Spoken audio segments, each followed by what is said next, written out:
Yo, what up, Fight World? It's your boy Ego, and I'm back with some more boxing. Oh, it's about to go down. This what they've been waiting for, man. This is what they've been waiting for.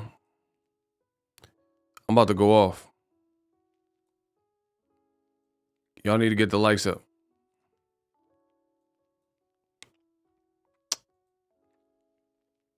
Shout out to Sir. I don't know if it's a YouTube problem, but the likes ain't really registering. The likes ain't really registering. So I need everybody to smash the like button. Isaiah, oh my gosh.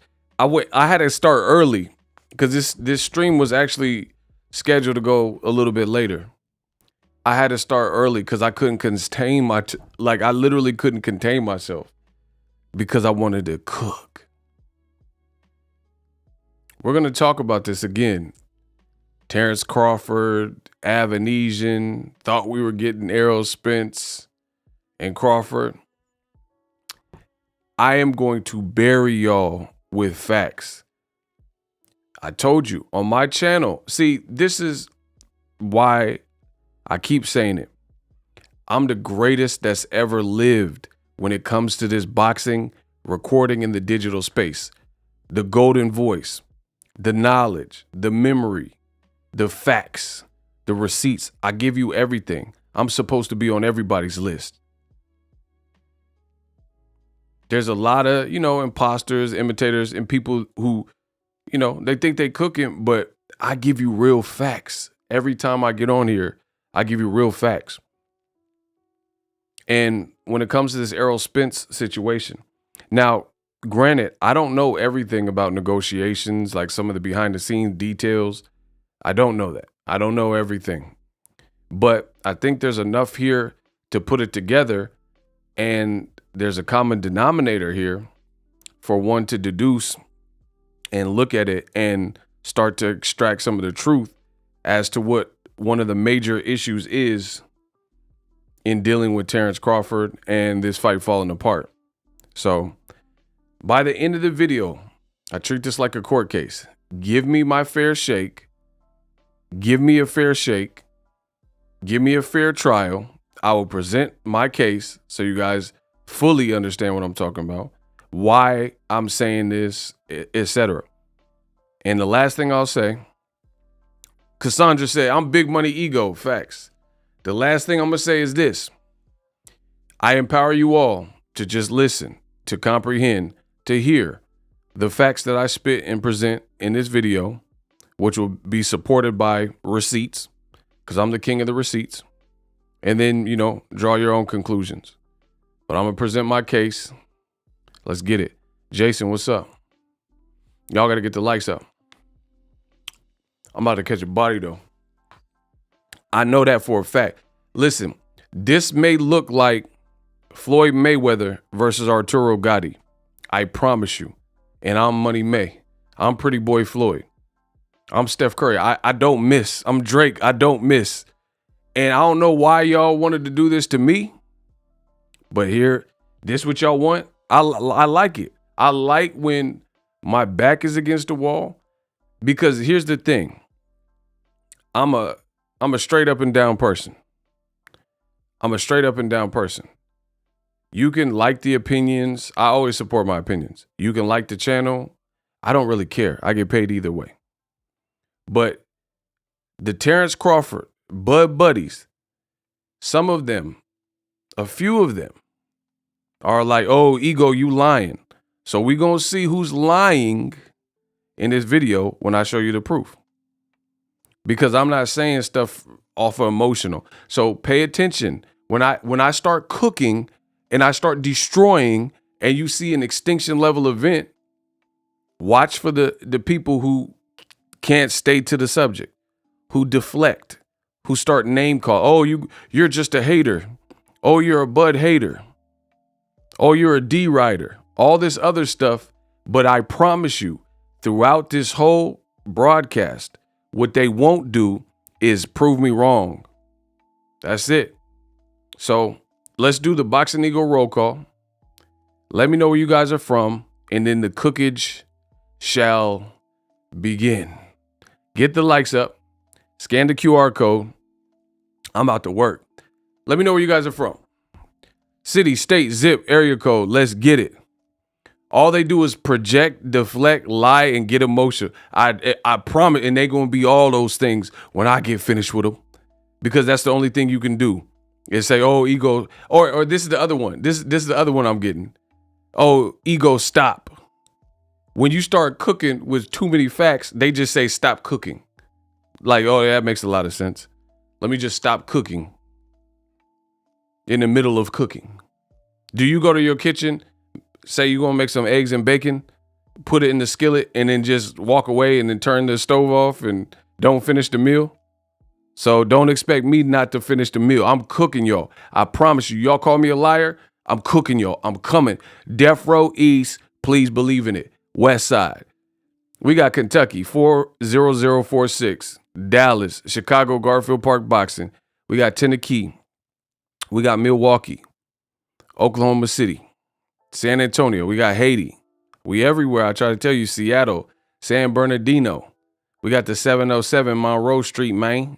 My backyard, 707. Let's get it. You dig, bruh? The ether is coming. Get the likes up. Y'all done woke the sleeping giant, and I'm with that. And I'm with that. I like that. Put pressure on me, then you're gonna see me perform. So, Terrence Crawford, I'm blaming him. Boxing Ego, I'm blaming him. You know why? Because Terrence Crawford is the one that actually left to do something else. I'm not blaming anyone. I'm blaming him. There's a lot of Crawford fans, and see, I see it. I see what's going on. When Canelo do some BS in boxing, everybody's on board. Everybody slaughters Canelo. Type blame Bud. Hashtag blame Bud in the chat. And I'm going to explain it throughout this video. So if Canelo fights Rocky Fielding, if Canelo fights Average Pilgrim, your boy Ego make fun of that. I'm like, why? You're too good a fighter. No one wants to see it. And guess what? Canelo was getting paid 4 times what Bud is allegedly getting paid to fight on this app, right? But we flame Canelo for that. But the funny thing is now you see it's fun to flame Canelo. Hey, get the fuck out of here. Get the fuck out of here. Payday. You want payday. I know that. It's fun to flame Canelo, but then when it comes to someone you like, I guess, that's, people have different energy. The beauty of what I do is you can hate it or love it. I don't really care. I'm going to get paid either way. But the beauty of what I do is I'm consistent. If I have a rule, that rule goes for everybody. That rule's for everybody. So just like I didn't like I'm giving you my honest opinion in this throughout this whole stream. I didn't like the Canelo, Yildirim, and Rocky Fielding type fights. So I spoke out on it. I think DAZN has its own issues. I speak out on it.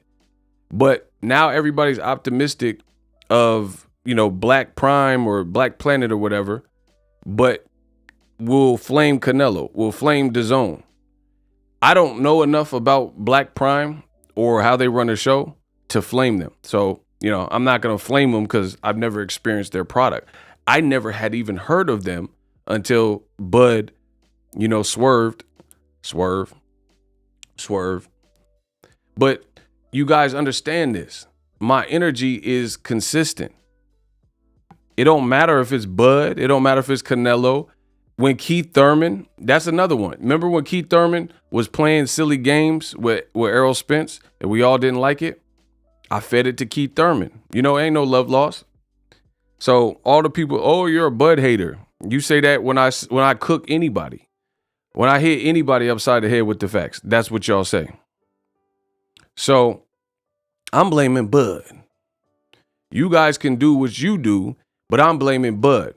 The reason being, as I just stated, is because Bud is the guy that is no longer in negotiations.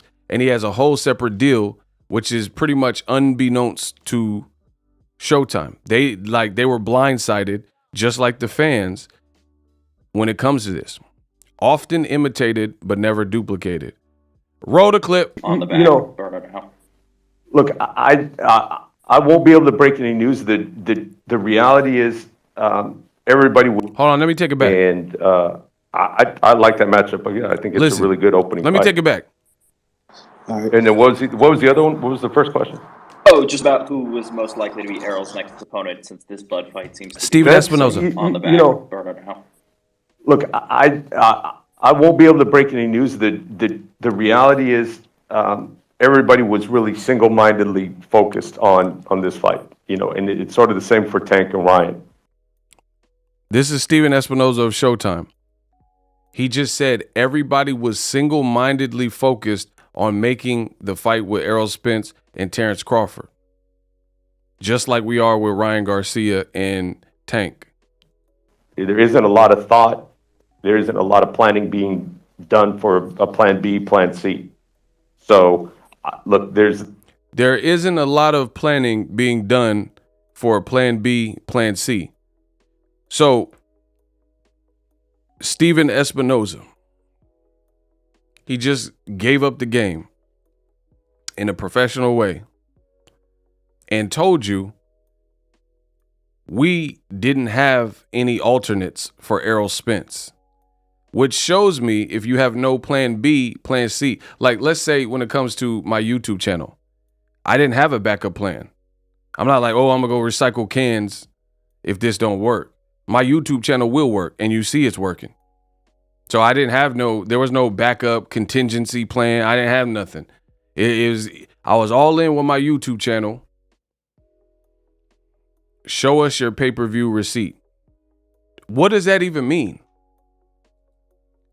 Pay-per-view for what? What? Hold on. See, I told you when I start cooking, they come with the distractions. Sid says, show us your pay-per-view receipt. Pay-per-view for what?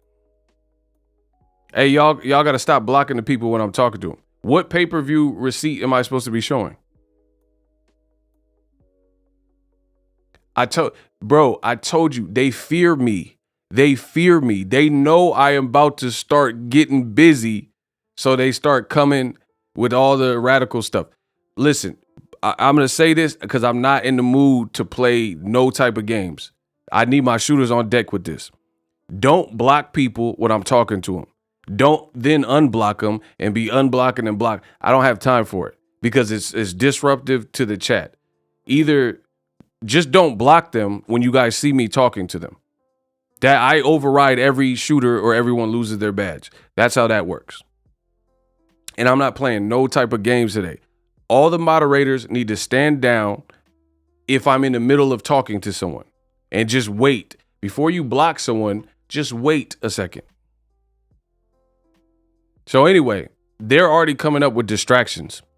In this stream, I will go over you guys can ask me different questions. There will be no one in here that stumps me. I've heard all of the Crawford excuses from the Bud buddies, all of them. And none of them make sense. The Bud buddies can try, they can kick, they can scream, they can shout. None of that works. You will not stump me. You will not outthink me. You will not move swifter than me. You will not stop me. So, back to it. Steven Espinoza just told you they had no plan B. The question was something like, what does Errol do now? And he's flabbergasted because they didn't expect Terrence Crawford to go a separate direction, and they had no alternates. They had no understudy. They didn't know that Crawford was going to do that. So again, in my world, that's bad business. What was the other one? What was the first question? Oh, just about who was most likely to be Errol's next opponent, since this Bud fight seems to be sort of on the back burner now. Look, I won't be able to break any news. The reality is, everybody was really single-mindedly focused on this fight. And it's sort of the same for Tank and Ryan. There isn't a lot of thought. There isn't a lot of planning being done for a plan B, plan C. So, look, there's the obvious ones, the names that keep getting thrown out there. I think, those are it. I think, Errol's going to want a meaningful fight. Errol's going to want a meaningful fight. He's at the point in his career, and he said it, coming out of the car accident, he's not in the mood for any tune-up fights. Showtime Steven Espinoza just told you from the accident, Errol told you he's not in the mood for any tune-up fights. This makes Terrence Crawford look extremely bad because most people can agree that a fight with David Evanesian in December of 2022 is absolutely a tune-up fight. Who disagrees with that? Who disagrees that David Evanesian is not what we would consider a tune-up fight for someone who we rate as pound for pound number 1, 2, 3 in Terrence Crawford? Bud fighting Evanesian is a tune-up fight, cap or fact? I told you, y'all ain't gonna play with me today. Is Bud fighting David Evanesian in a couple of months? That's a tune-up fight. Is that cap or is that fact?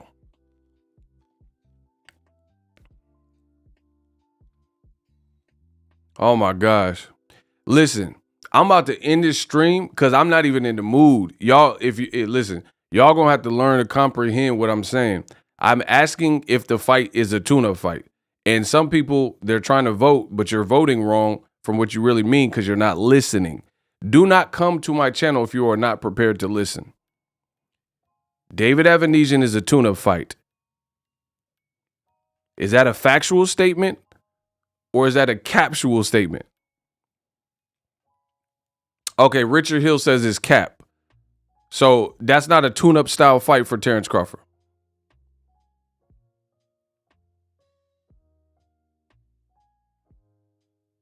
Thank you. Okay. BJ Skrill. That's not a... So you think David Evanesian is a prime elite fight, top fight that you want to see for Crawford in December?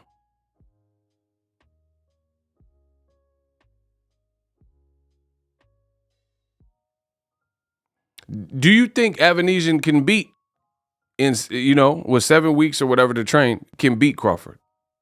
Yes. Can Evanesian beat Crawford in your opinion? Yes or no?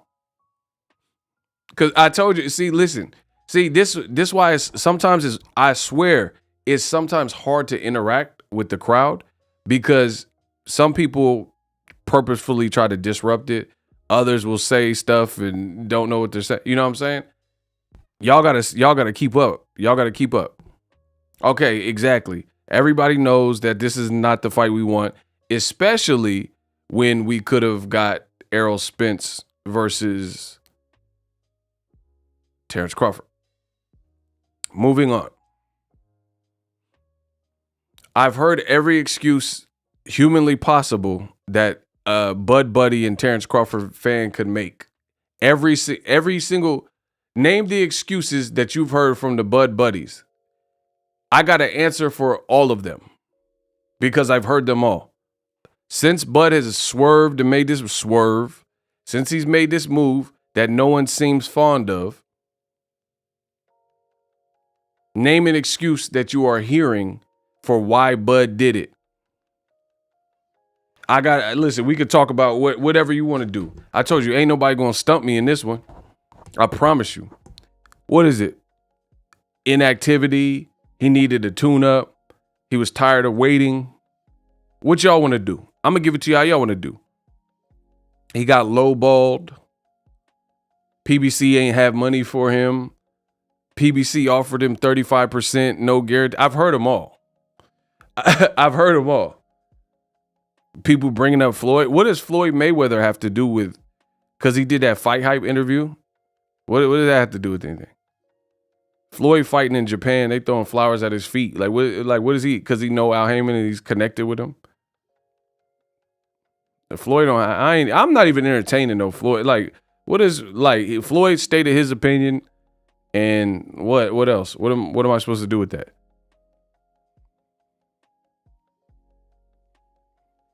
They said he needed a tune-up. Bro, I just let you listen to Steven Espinoza, right?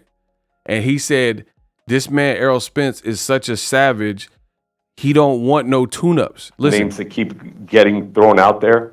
I think, those are it. I think, Errol's going to want a meaningful fight. He's at the point in his career, and he said it coming out of the car accident. He's not in the mood for any tune-up fights. This looks so bad for Crawford. When Errol stayed in negotiations, Crawford swerved out of negotiations, and he wants to fight on a startup app that most people weren't familiar with and probably don't have downloaded, right? And then even throughout this, his representation did an interview, Showtime. Y'all got to get the likes up. And they said that Errol will want a meaningful fight and he probably won't want a tune-up, which is exactly what Errol Spence has said in the past. So, and Errol Spence is younger than Terrence Crawford, for starters. He's younger than him, right? He's younger than Crawford. And the man, Espinoza, is saying Errol's at such a meaningful, or he said he's at a spot in his career where he don't want tune-ups. But then you have an older Crawford who's 35, 36, and most people would consider the David Avanesian fight a tune-up. Now, here's the other thing I'm hearing, because y'all like to lie to me. Yeah, y'all like to lie. I see how y'all be playing. Y'all want to lie to King. I got an answer for everything. Y'all can't outwork me. Listen, so peep this. Some people, like the Bud Buddies, they know this. They know what I'm saying is true. I know they know in their heart this is not what they wanted, because no one's even talked about David Avanesian in years. Maybe some British people when Josh Kelly got knocked out. Maybe. But Josh Kelly got like 10, 11 fights. Nobody's even uttered the name David Avanesian. So I know you're just going along with it. And you have people who are revealing to you, like, you guys got to think, you got to listen. Tell me I'm not the realest in the game. Whether you hate it or love it, I'm telling you my honest thoughts. You have people who are telling you out their own mouth with their own words. They are telling you they don't like the fight. But it's Bud, so they're just going to support it or whatever. To each his own. But for me, quality matters. I don't care about just price. Oh, it's not 75 at least, it's 40. I care about quality. I'm not ordering Little Caesars pizza, hot and ready, that hot and ready BS, just because it's cheap. I don't like Little Caesars anymore. When I was a kid, okay, it was all right. But I don't like Little Caesars. You're not going to fool, like, you know what I'm saying? I'm not going to get no Little Caesars pizza because it's $5 and it's super greasy. Your stomach hurt after. You like, So for me, I don't care about no price. And if you do care about price with like under $100, then you probably got to get your life together, you know, and hustle, do some things. If you a grown man, particularly a man, and then, you know, $75, anything under $100 is like getting you tapped. You living paycheck to paycheck. Then you got some other things outside of the world of boxing that you got to attend to. So I don't care about no price. I don't care about no pay-per-view. If it's something I want to support and I like, and it's quality and it has like a good selling factor, then I'm with that. You know what I'm saying? I'm with it. I don't care. I'm not going to just get no Little Caesars pizza because it's cheap. Oh, here, pizza. Here's a hot and ready because it's $5. I'd rather pay more and get round table. That's just me though. So Crawford is in a fight I really don't care about. I'm just being real. I really don't care. I don't care. Like, people talk about Deontay Wilder. Oh, he's fighting Helenius. I actually cared about that fight. I thought it was a dangerous fight given the circumstance. Helenius coming off of 2 brilliant performances versus Adam Kalnaki and really ruining Adam Kalnaki. He's bigger than Wilder, you know, in terms of weight. They're close in height, and Wilder's coming off 2 losses. So, and it also had Darrell and Caleb Plant, which I thought was it was a good undercard. I have no problem buying that. Bud, I don't even know who he's fighting. Like, who's on the undercard? Name one undercard fighter that is on this, bro. I don't know it, bro. This whole thing, I'm being real as can be. Tell me I ain't the realest in the game. I don't know. I never heard of the company, the Black Prime. Never. I don't own it. Never had it. I mad because I wanted to see the Errol Spence fight. So you got the anger. You see what I'm saying? So never heard of the streaming app. Anger from me being led astray, if you will, thinking that Errol Spence could actually fight Crawford next. So that's a horrible swerve. Just those 2 is enough to make me like really disinterested, me personally, because again, quality. Then it's David Avanesian, which I didn't want to see Bud versus. Then on top of that, I know nothing about, like, okay, my thing is this. Hey, come on. I'm about to bury these dudes, bro. I promise you. Kamal Oz says, I don't want to see Spence versus Crawford. Bud only played the fans in Arrow. He held up Stanionis and Boots, who are now petitioning for the mandatory enforcement. Spence and Boots at 54 is next super fight that can happen in 2 years. See? Talk to him, Kamal. So let me keep going. I care about quality and like stuff I want to see. So I'm not really hyped off the David Avanesian. And see, this is the thing. When it comes to Bud Crawford, I've seen this movie before. Bud has had, if I'm being honest, I've supported a lot of Bud fights that were mid, but I just did it out of pure support for Bud. Kell Brook, that is not what I wanted to see in 2020.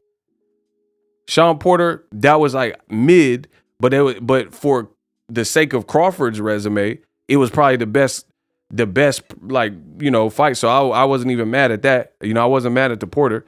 I damn sure didn't want to see the Lean Machine or whatever his name is, Nutra Bullet or whatever. Bro, y'all know who Aegis. I know that's not what I requested, but I watched these fights. I supported these fights. I supported him just out of support for Bud. So how long is Bud's career going to be that? I definitely didn't want to see the Vitamix or whoever the Lean Machine. That definitely wasn't up my alley.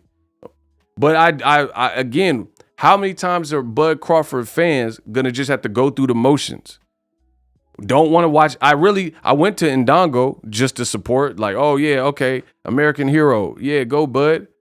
But I didn't even know who he was for real. I seen he knocked out one dude who Troyanovsky. I barely know who he was. Man, who the hell is Troyanovsky? I barely know who Troyanovsky was. But I was like, all right, that was a wicked knockout. He big, and he got a big African dome, and it's Bud Crawford. So I flew out there, and I went, and I covered the fight, and I was like, all right, let's get it, Bud. So, but I'm saying, how many times do Terrence Crawford fans have to go through this and relive this movie? And then the worst is we get the blue balls. We get the blue balls because we think Errol Spence is finally, he's a free agent. This finally can happen. And then more BS. More BS.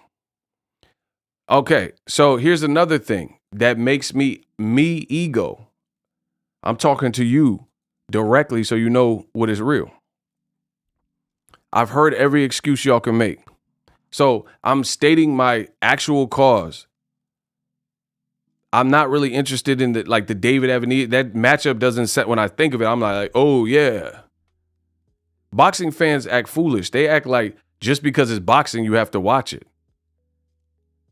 That's stupid. Even if you like to drink alcohol, you're not going to drink anything just because it's alcohol. I mean, I hope not, unless y'all some alcoholics. Y'all some alcoholics. Like, I ain't drinking over a year. But when I did socially drink, I'm not just drinking no cheap vodka just because it's available. Like, I'd rather just drink water than drink some stuff. Like, bro, we used to do that when I was in high school. I'm just being real. When I was young, early 20s and stuff, drink all that weird Cisco and Mad Dog 2020 and, 211s and the Four Locos and all that type of stuff. Yeah. Them Mickeys and all, man, we used to do that, like peppermint schnapps and Carlo Rossi. That's old stuff. We used to do that, but that's when you don't have no taste. You don't have no money. Yeah, you drink a moonshine and Thunderbird and all that type of stuff, Cisco and Everclear, Aftershock. We used to do that type of stuff. I'm just being real. I'm keeping it a buck. That's the stuff we used to drink because that's what we can afford. That Seagram's gin, I've been there. Pucker's Apple, I've been there. Them wine coolers, we used to just drink whatever we can get our hands on type of thing. But that's before I had any money. When I got older and I started being a man in this world, I ain't drinking that. I ain't drinking no Mad Dog. Bro, imagine me going to a fight off the Four Loko. I might strangle somebody. Bro, that Four Loko's diffy. That Four Loko put you in a different space.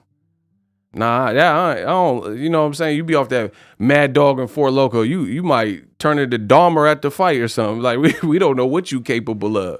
You be the next Jeffrey Dahmer. You be the next Jeffrey. Man, stop playing. I don't drink no.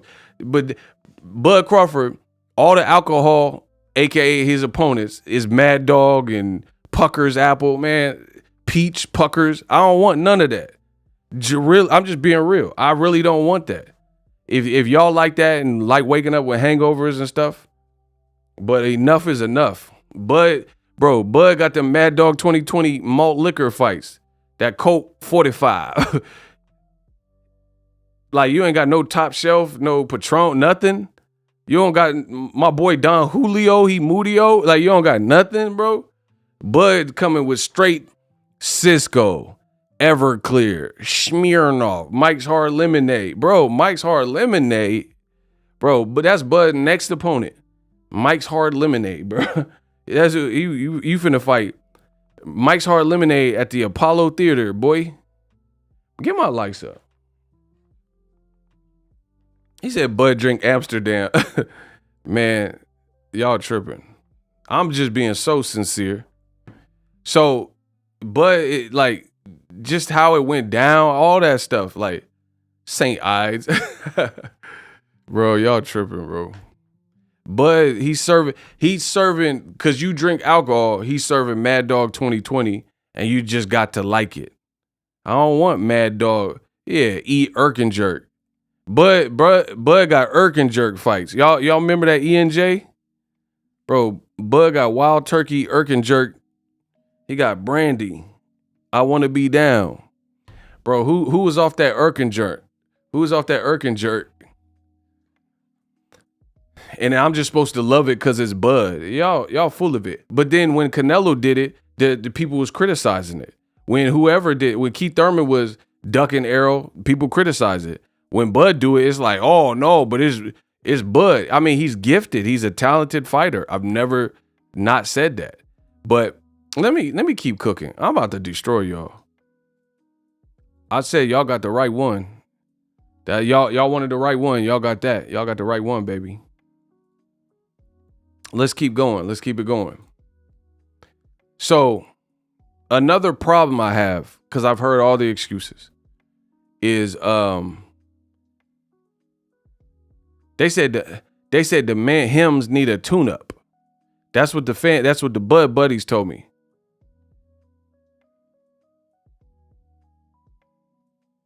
Bro, the Bud buddies told me that he needed tune-up. So you in the middle of negotiating, just hear me out. You are in the middle of negotiating with Errol Spence, and then they sent you a contract with what you wanted. You had it for 2 weeks, but you were clearly operating in bad faith and working towards something else. So you just didn't phone them back, didn't get in touch with them, and deaded the conversation. You ghosted them. Then you come back with this David avatar, and you're going to fight an avatar in your hometown. That's the only reason he put it in Omaha, because that's the only place you could sell that. There ain't nobody else want to see no avatar. Omaha is about the, because they got the cornfields. So they about the only ones that want to see some UFOs and avatars and all that type of stuff. You put that in Vegas, it's over. Put the David Avatar fight in Vegas, it's a flop. That's going double wood. So you did all this, wasted everybody's time. Then you swerve about the way in the middle of negotiations to fight David Avatar in your backyard. So he has no advantages. You're a better fighter on paper. You're fighting in your crib where all your cousins and all them can go to the fight. So you got the crowd advantage. What's the real selling point? What's the real redeeming quality here? The fight, you ain't promoting it.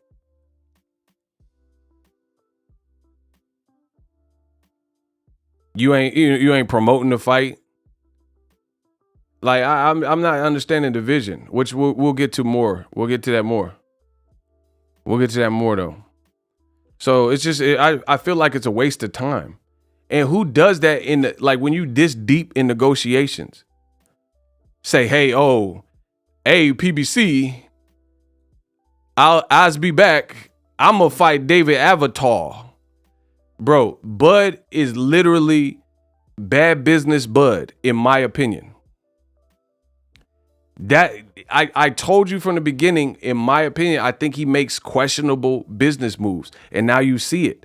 This is probably the most classic example. So I couldn't be more right. I feel some of his thought processes, some of his moves are questionable. You're in the fourth quarter. It's like, remember that Super Bowl with Marshawn Lynch and the Seahawks? They was on the 1 yard line. You had 1 yard, you win the game. Marshawn Lynch is strong. He hard to take down. And they passed the ball. That's Bud Crawford. That's his play calling. Bro, the Bud Crawford playbook would call for on 4th and inches when you have Marshawn Lynch on your team to not give the ball to Marshawn Lynch and then instead pass the ball and then you don't complete it and then the other team wins. That's Bud Crawford. You were this close to all of your dreams and everything you wanted. And then you said, nah, see you later. Gotta go. I'm fighting on Black Planet. I'm fighting David Avatar. What? Bro, and his fans is trying to clean it up. You waited. Okay. Listen to what I'm saying. Bud, and I'm about to flame. Oh my gosh, bro.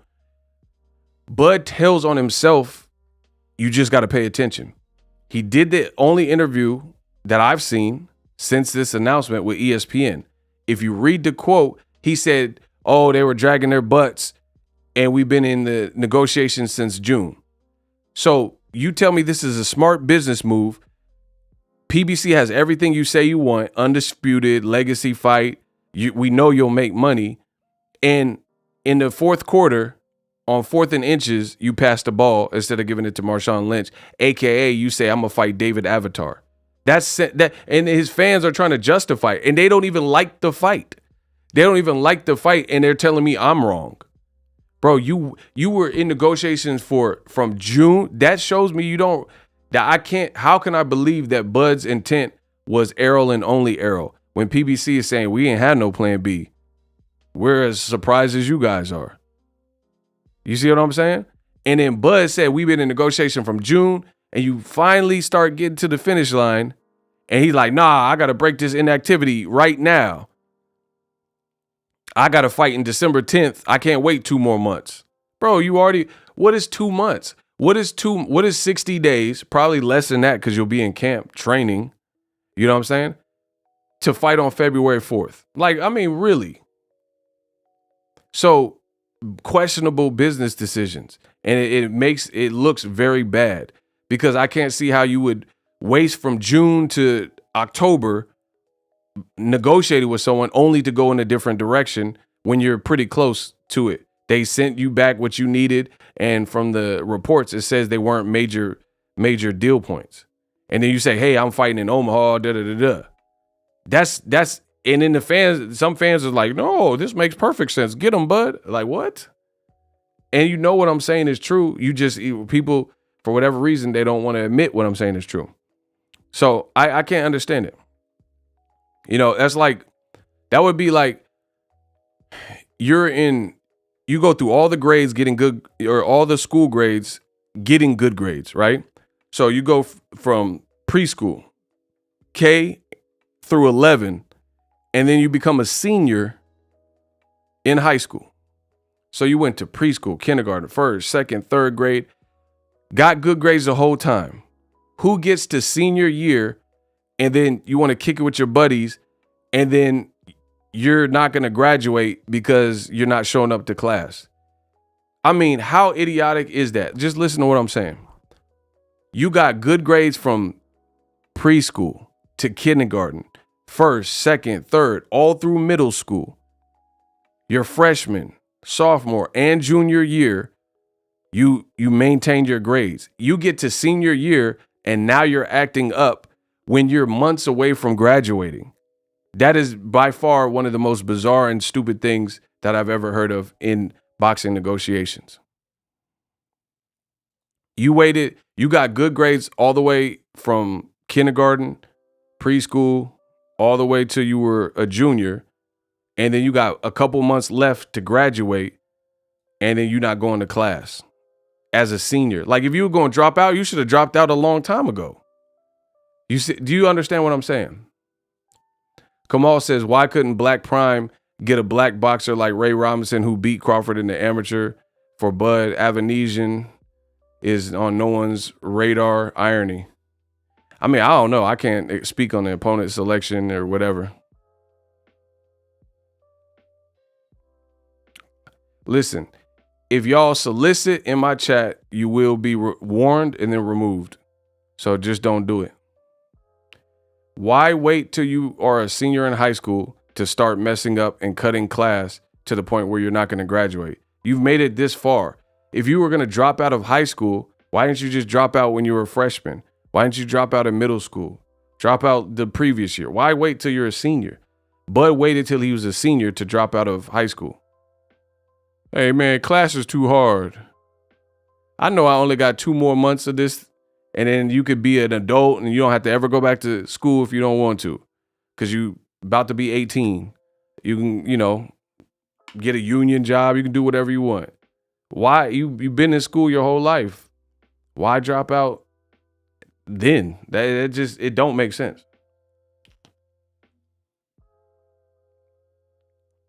He's big-headed. That's bad business then. That's bad business. You wait till the last minute to go a different route. And you do it in a sloppy way, in my opinion. That's like, you ever see them people? You ever see them people? And they be like 99 years old. Listen, I told you, I got the analogies for y'all. You ever see those people and they be like 99 years old and then they get braces? You ever seen someone like that? Like, damn, you 99 years old and for the first time in your life, you decided to get braces? Like, bro, if you that close to end of life, why even get braces? Why fix your teeth now? Like, it's over, bro. You 99. But wait till he turn 99 years old and then he gonna get some braces like Bowfinger. Yeah, I guess so. Yeah. I don't know, bro. You waited 9, bro. That's dumb. I don't care where y'all from, bro. That sound dumb to me. You could have got braces in your 20s when you was a teen, when you was a child. At least in adulthood, you wait till you were 99 to get braces. That's Bud. And Avenesian is the braces. Yeah, you're going through a senior citizen life crisis. Hey, Kamal, you tripping. He was laughing and you blocked him. Really? So they laugh at my jokes and the shooters block them? Really? That's what we doing? Y'all gotta read instead of just blocking the people. Come on, bro. Bro, Bud waited till he was 99 years old to get some damn braces. You decided I gotta get a tune-up right now when you was that close to the Arrow fight, which is what you said you want. So to me, I don't believe it. I'm just being real. I can't believe it. And see, no matter if you believe it or not, or I don't care, whatever y'all talking about. But at the end of the day, it looks bad because this is Bud. I'm looking for you, Arrow. Where you at? I'm in the ocean. You say you the big fish. I'm looking for you. You can't go from you say you in the ocean doing skits and in living color parodies saying you're looking for Errol in the ocean and doing all that to I need a tune-up. It doesn't, these aren't. Where your ass at? Oh, whole ass. Well, you got a lot of room to hide in this. I don't know if I can find you in the ocean. See, this ocean big in the mouth, man. We ain't gonna be able to find your punk ass out here. Got a lot of places to hide. All right, Kamal, you got the call. If he's a troll, he's a troll. Bro, all that, like, I mean, we ain't done enough. Now let's get to the expose because I couldn't wait. Yeah. So you said I'm the big fish or I'm in the ocean looking for you, yada, yada, yada. What else did he say? Boom. Terrence Crawford, I don't care about fighting Errol Spence anymore. Bro, if I show you all this stuff, Crawford's going to sound like bipolar. He says, I don't care about fighting Errol anymore. This was in 2021. What else did he say? Bro, I'm telling you, it's going to sound crazy. I don't care about fighting Errol anymore. What else did he say? Terrence Crawford later said, Terrence Crawford is certain he will face Errol Spence next. That's the plan. Bro, let me just put these side by side so you see how bipolar this looks. Can we do that? Bro, can I just show y'all both articles side by side so you see how wishy-washy Bud has been? Bro, look. These are two separate articles. One says Crawford is certain he will face Errol Spence next. That's the plan. And then the other one says, I don't care about fighting Errol Spence anymore. And you think this is a good person to do, like, to negotiate business with. Let's keep going. Terrence Crawford says he told Errol Spence not to choose him for a comeback fight. So this was when Errol got in an accident and, you know, Crawford was warning him, don't choose me for a comeback fight. But the irony in that is Errol Spence, for a comeback fight, he chose Danny Garcia, who's a respected top 5 guy. So how ironic is this that Bud, when Errol got in a car wreck that almost claimed his life, he says, Errol, you better not fight me next, right? And you was with Top Rank at the time. So I don't know how easy that fight would have been to facilitate anyway. But what he did do is fight Danny Garcia, which is better than who Bud is trying to fight right now, David Avenesian. So while you were trying to roast Bud, all these things are now coming back to haunt you. Bud was trying to roast Errol Spence, like, oh, you better not fight me when you come back. But he still fought a top 5 guy in Danny and melted him. And you know what I'm saying? Beat him every round almost. You are 100% healthy, no car wrecks, and you're fighting David Amnesia. David Antiseptic. Let's keep going. Terrence Crawford blasts Errol Spence. Quote, take off them panties. Let's sign the contract. Wow. This was in 2019. But he was saying that in 2019, he was still with Top Rank. So you were with Top Rank. You should have known that fight wasn't happening with Top Rank. and you talking about take the panties off. Now you have a chance to undress the man, which is what you said you want to do. Take the panties off. You have the opportunity to, and you say, oh, it's taking too long. I'm out. Let's keep going. I told you it's going to get ugly. Terrence Crawford in 2018 says ESPN is a bigger platform than Showtime. Like it's some pig sow time. I don't know. What it's Showtime, I guess is what he's trying to. See, he can't even spell. Like, whatever. ESPN is a bigger platform than Showtime, but you probably wouldn't know that. So he was talking back to someone, and he says ESPN is a bigger platform, but you probably wouldn't know it.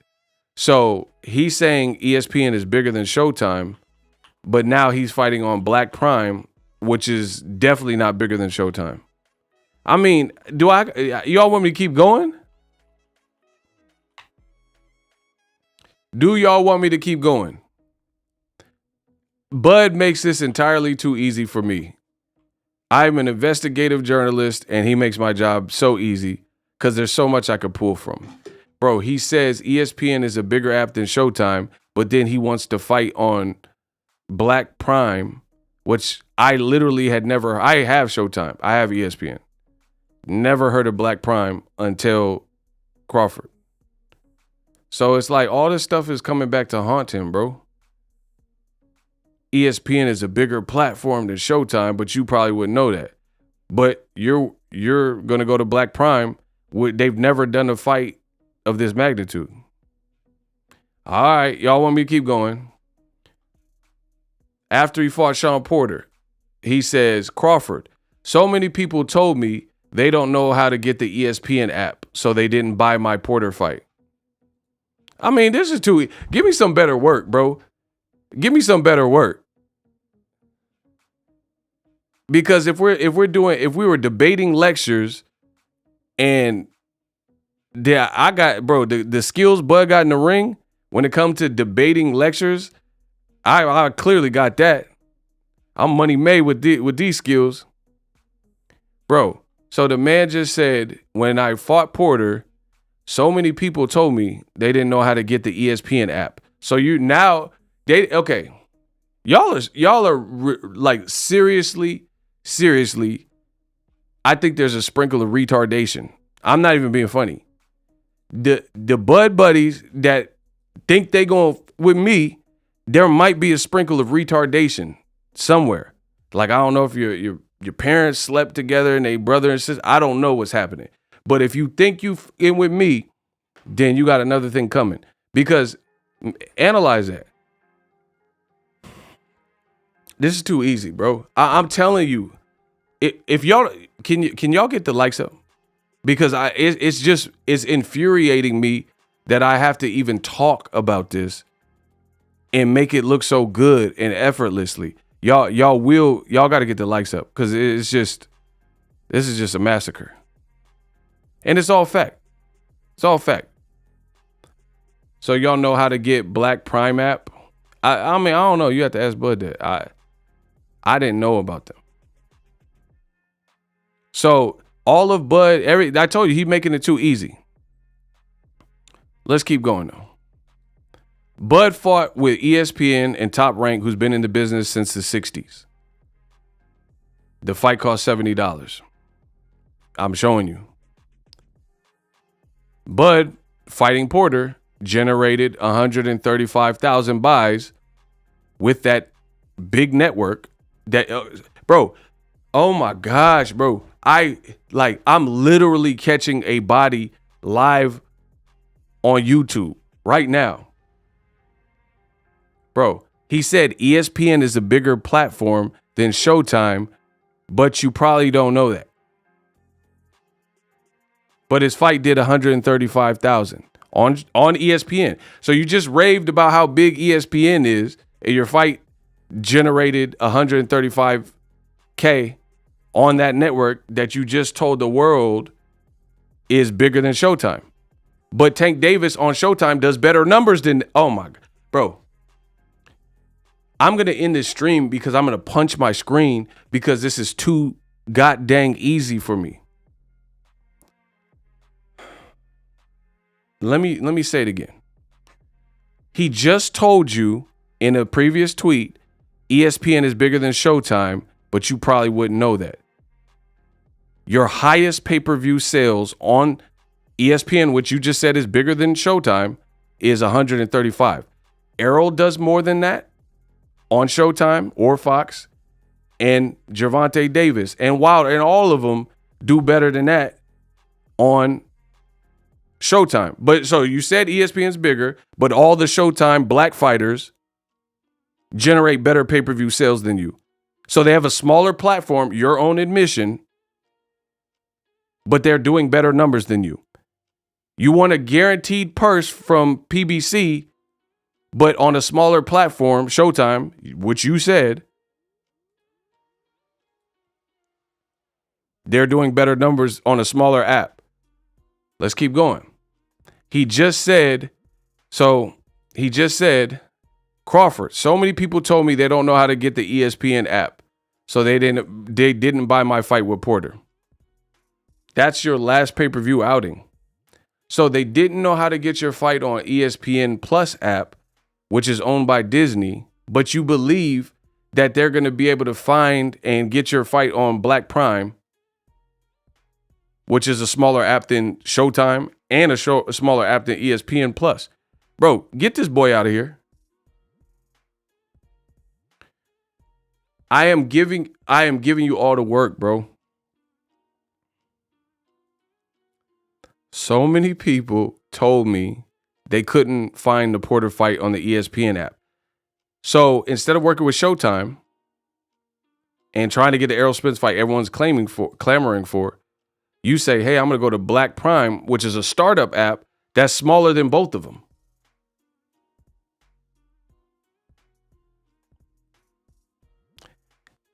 And you wonder why Bad Business Bud is not generating a higher guarantee, probably closer to what he wants at the negotiating table.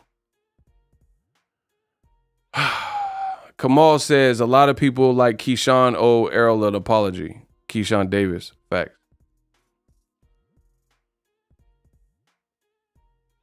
I'm telling you, this is easy. This is easy. I told you it's going to be Mayweather Gotti. I told you that, and then I showed you that. So if you're doing 135, but you just said ESPN is bigger than Showtime, how come you're not outperforming the Showtime? Why are you not outperforming Showtime fighters? ESPN, you said ESPN is a bigger platform than Showtime. Your words. But you're not outselling the people that Showtime is putting on pay-per-view. And then you're like making excuses. Oh, people couldn't find it on the ESPN Plus app. Okay. So if they couldn't find on the ESPN, listen, see, I told y'all to stop fucking with me. Y'all didn't want to listen.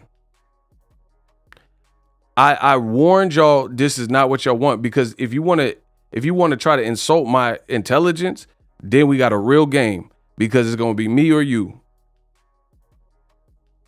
It's going to be me or you. So ESPN Plus, iOS, they have 2 million ratings. ESPN, you can look it up. They have 2 million ratings. You said people couldn't find your fight on ESPN Plus. They have 2 million ratings. But Black Prime on iOS, which is allegedly what your next fight is, they have 50, like 50 Cent. Black Prime, they have 50 ratings on the iOS. And you feel that PBC was jiving you and shortchanging you and didn't have the money and all this other stuff, but you're trustworthy of an app that has 50 ratings. I mean, this is absurd at this point. It's absurd. How do I know this? Because Team Crawford left this. Oh my, does it end? It never ends. Bernie the Boxer left this on my page, responding to someone. What is there to explain? Errol Spence's team had a chance to make the fight and they dropped the ball.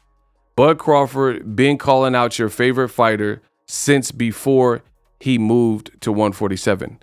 Why does Crawford's team keep saying that? Do you notice that Crawford's team is like a big echo chamber of the same talking points? I mean, really.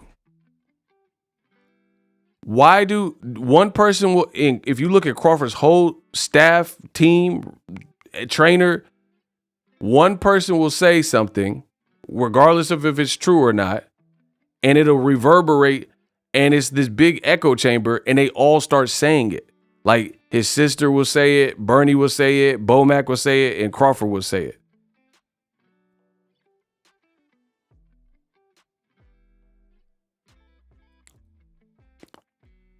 Bud been calling out your favorite fighters since before 147. What does that mean? So you mean to tell me Bud was calling out fighters when he was at 140 pounds and he was calling out the 147-pound guys? What does that mean? So why would anyone be bothered if you notice Wilder never really talked about Usyk when he was a cruiserweight? I mean, y'all can't be this thick. Y'all can't be this slow. There's no way. Notice recently Wilder's talking about Usyk. You know why? Because he moved up to heavyweight. When Usyk was a cruiserweight, you didn't really hear Wilder looking down talking about a fight with Usyk. For what? Why would a fighter look down a division to see who's down there when you're up here? So you think Devin Haney is worried about guys at 130 and what the 130 pounders are due? You think Errol Spence is like, oh man, I'm worried about Regis Prograis. Why would you be worried about people underneath your division? But they keep saying this. It's weird. Spence team had a chance to make the fight. They dropped the ball. Bud been calling out your favorite fighters since before he moved to 47. But again, he was with Top Rank. That's another issue. Ain't that what he said? Didn't he agree to the terms, but wanted to know where the money was going and coming, and they shut down? Bro, if you don't get these country bumpkin, hood-minded mentality out of my face right now, bro, this sounds so foolish. It's like astonishing that I even have to make this video. So Team Crawford just said that Crawford was calling out welterweights when he was at 140. Even if you did do that, who cares? You're at 140. Why would any welterweight be pressed about somebody? What are they supposed to say? Are they supposed to argue with a junior welter? I mean, like, what are we talking about? Like, why Wilder don't get in arguments with Murat Gassiev when he was a cruiserweight, or Dorticos, or, you know what I mean? Why? If you ain't in my division, why would I care what you're talking about? And then he just said, just look it. If Spence called out Canelo, is he going to take it serious? I don't know. He says, didn't he agree to their terms, but wanted to know where the money was going and coming, and they shut down? So Crawford's team keeps saying they agreed to everything. Crawford said, I agreed to all of their BS, meaning PBC. Bernie just said the same thing. I agreed to everything. But then we wanted to know where the money was coming and going, and expense sheets and open the books. So how did you agree to everything if you still have several questions? If you have several concerns that aren't, I mean, come on, bro. Bro. Doesn't that defy the word everything if you say we agree to everything? But okay, so let's say you're about to buy a car and they say, you have any last questions? You test drove it, You got the color you like. You got the options you like. You say you're happy. They told you the price. The price is good. And you say you're ready to buy. You're like, yes. But wait, what's this and it? Like, or you didn't test drive it and you say, oh, I'm ready to go. I'm ready to buy. But, I got to test drive it. What are you talking about? You're not ready to buy then. How are you ready to buy if you have additional questions? How do you agree to everything, but then there's a huge concern, so you don't agree to everything? But this is what his team is trying to pass. I mean, it sound crazy to me. Bud wanted to know where the money was going and coming, and they shut down. Did you ever once ask yourself why? Or you think he should do it any and everything they say just to get a fight? If you believe they go back to the hole in which if you believe, then go back to the hole in which you came. Ortiz turned him down. So now he's saying Virgil Ortiz ducked Terrence Crawford.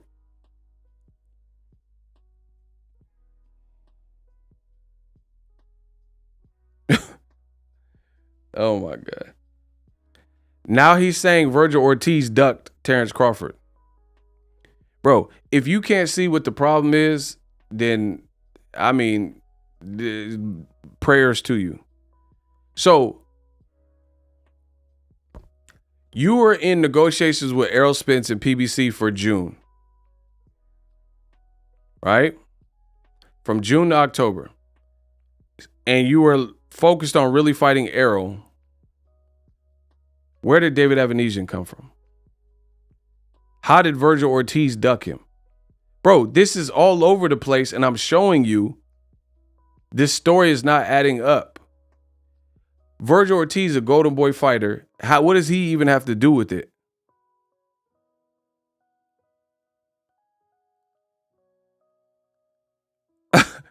I mean,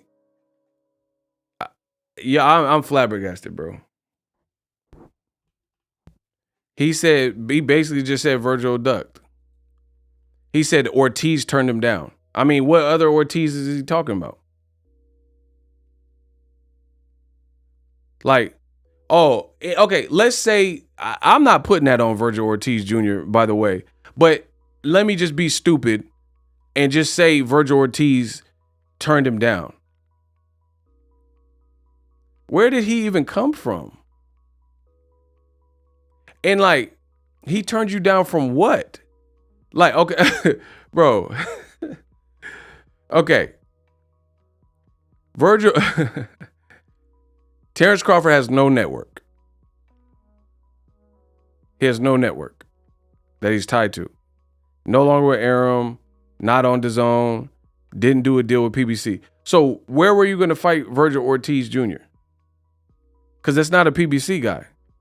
So you're like, hey, Steven Espinoza, I'm going to bring this Golden Boy guy.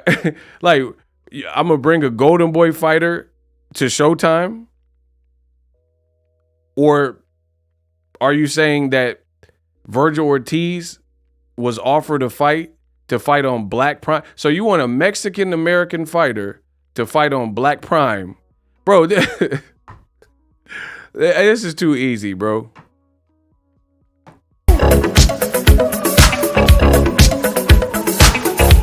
Bro, this is too easy.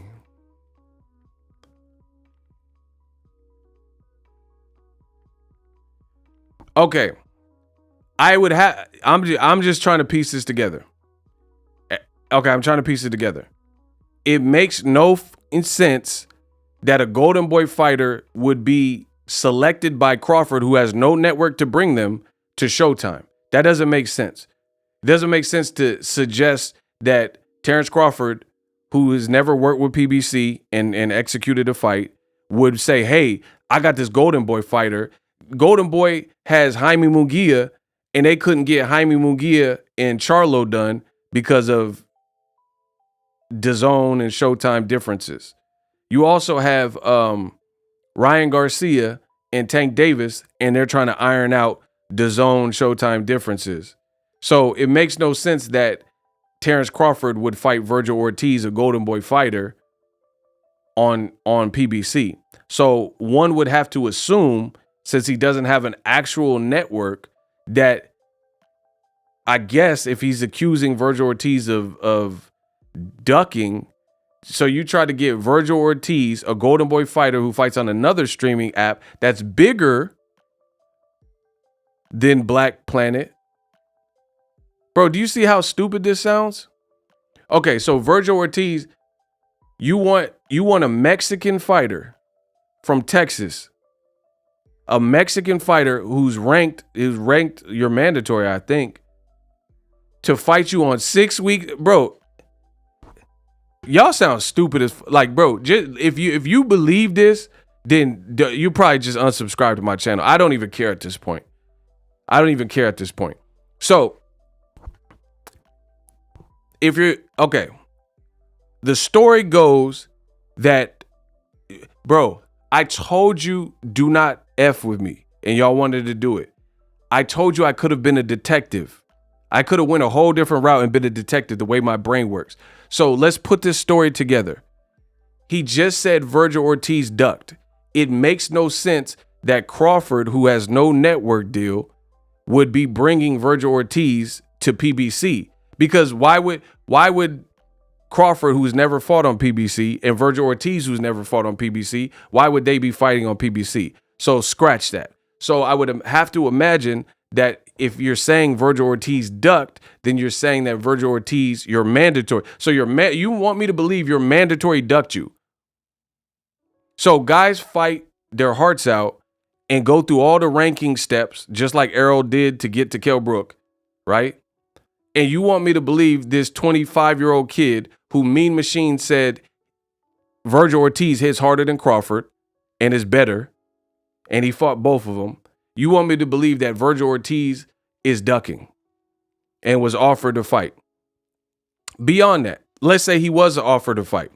I'm giving you both sides so you can see how stupid this sounds. Let's say they really offered him a fight.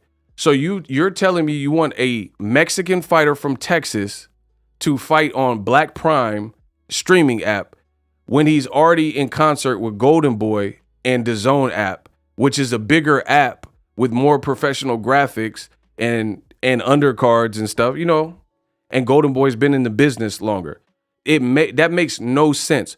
So why would Virgil Ortiz, a Mexican fighter, abandon his situation with Golden Boy and the Zone to fight on Black Prime, a Mexican fighter fighting on Black Prime when he's already attached to a bigger streaming app? In addition, you got to pay attention to the story. The story goes Terrence Crawford wanted and only wanted Errol Spence, right? They said that's why I told you, don't insult my intelligence. The story is that Terrence Crawford only wanted to fight Errol Spence. In the last minute, David Avanesian came into the fold at the 11th hour, right? So if you were like Spence, and at the very last minute, you didn't get anywhere, so you're like, oh, I got to put something together, then that means you're in a race against the clock, trying to figure out your opponent.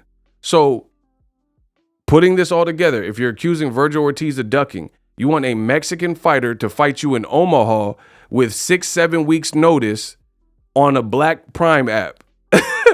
Oh my gosh, bro.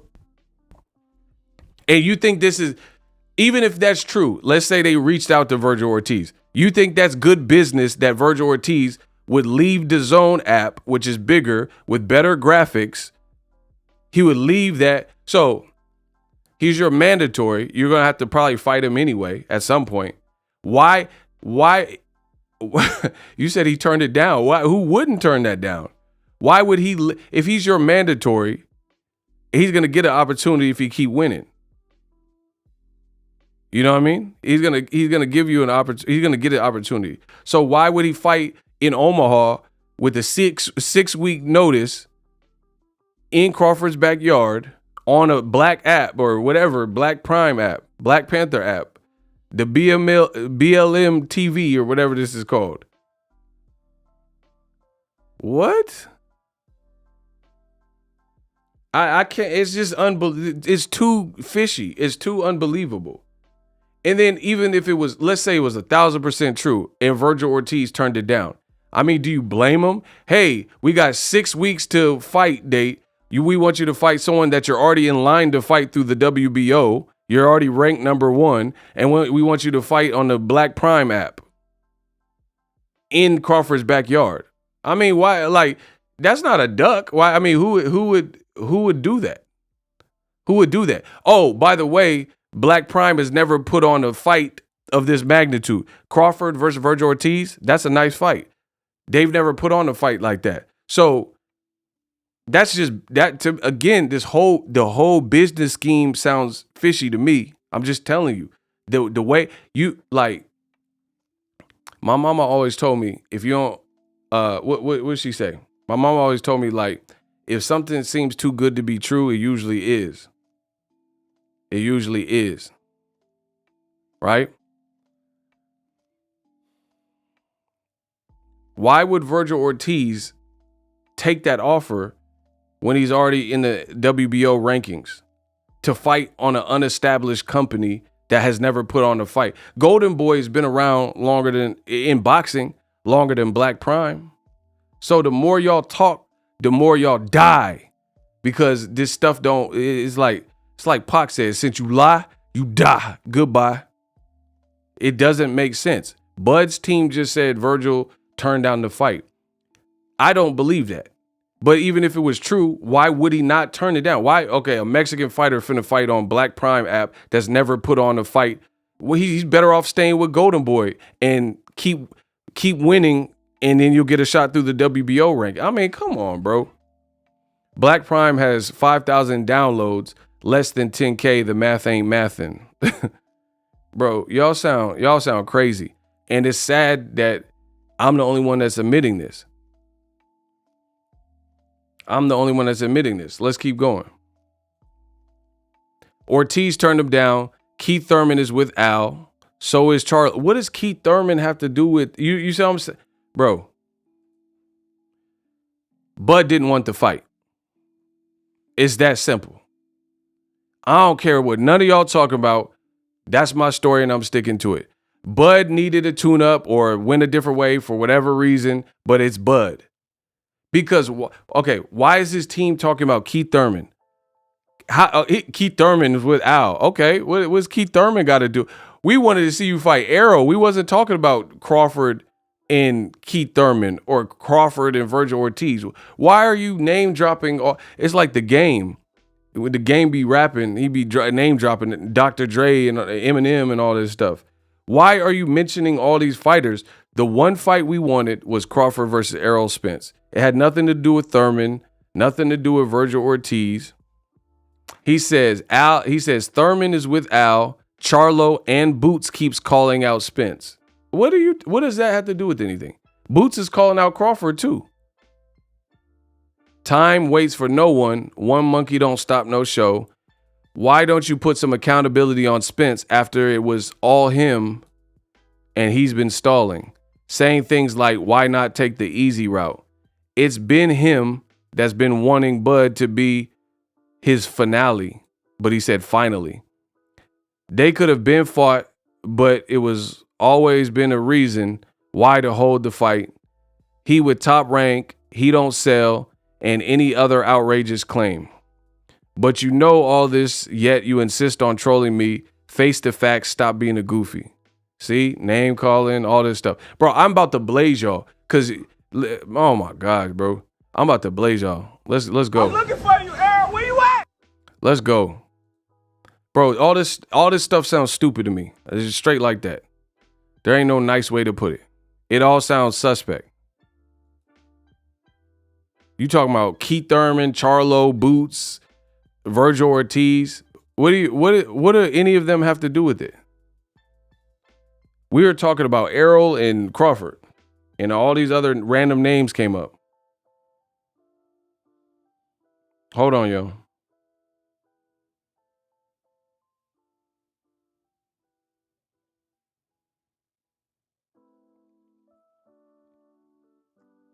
I'm about to blaze y'all, bro. All right, so they all keep saying the same thing, so I could just line them all up in a firing squad and just go after all of the talking points because they all say the same thing. They made up a whole street. Watch this. Watch this.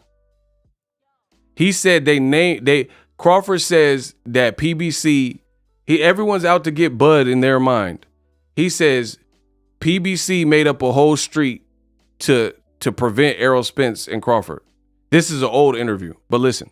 They made up a whole street, divided boxing with Terrence Crawford and everybody else. When that ever happen?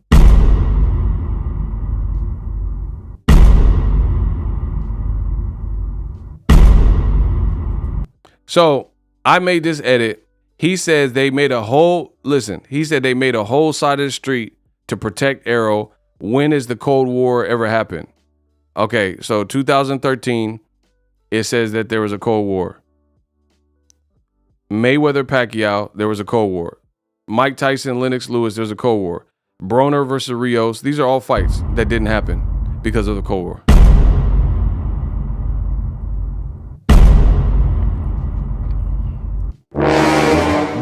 What's that say? De La Hoya on Arum. Hold on. Let me shrink. Bro, I'm gonna cook y'all. Cause y'all annoying me. Cause like y'all be leaving these comments. I'm gonna get y'all. Let me get y'all. De La Hoya. This is from, when is this from? 2014. De La Hoya on Bob Arum, top ranked Golden Boy Cold War. So he just said that they were protecting Errol and there's never been sides of the street. But De La Hoya in 2014 says he ain't working with Arum and top ranking Golden Boys the Cold War. So that's a lie. Brandon Rios and Broner, the best fight that isn't happening. So these are several examples. All they had to do is just say, we weren't going to fight you. Correct me if I'm wrong. You're Let's wrong. fight Terrence Crawford. It was Terrence Crawford got to get a belt. Or it was always something. Or he's on the other side of the street. Or Bob Arum. It was Terrence Crawford got to get a belt.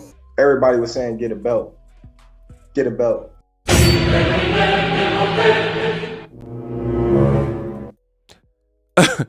This man just said that PBC was making excuses and they told him when he got to welterweight, he got to get a belt. But he had a belt in his first fight with Jeff Horn, as you see on the screen. So who told you to get a... Oh my gosh, bro. Who told Crawford that he can't get no good fights? Bro, it's all lies. It's all lies.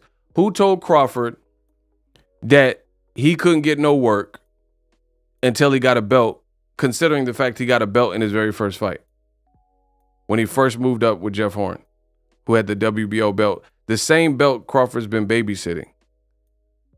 He's had that belt since the Jeff Horn fight, and he's never lost it. So who said that to you? Who said, get a belt, get a belt? You made that up.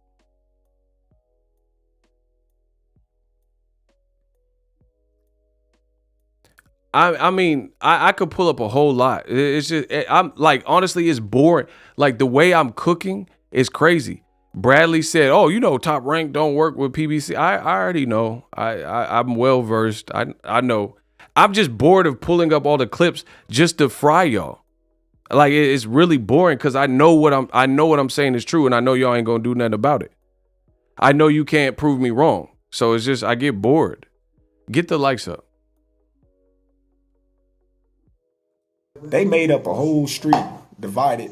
He's on the other side of the street. Or Bob Arum. It was Terrence Crawford got to get a belt. Everybody was saying get a. All right, he said Thurman told him he had to get a belt. When did Thurman say that? Listen, we got a hot seat. Y'all want to mess with me? All right, bet.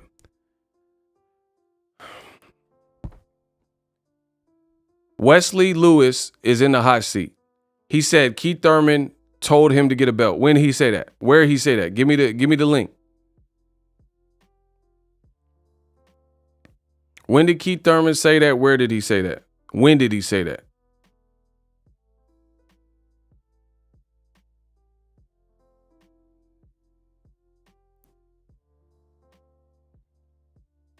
Bro, you got 20 seconds. Hey, Kamal, put him on a timer. Isaiah, one of y'all, put him on a timer because I ain't got time for it. Y'all put him on a timer. When did Keith Thurman say that? Somebody put his timer on.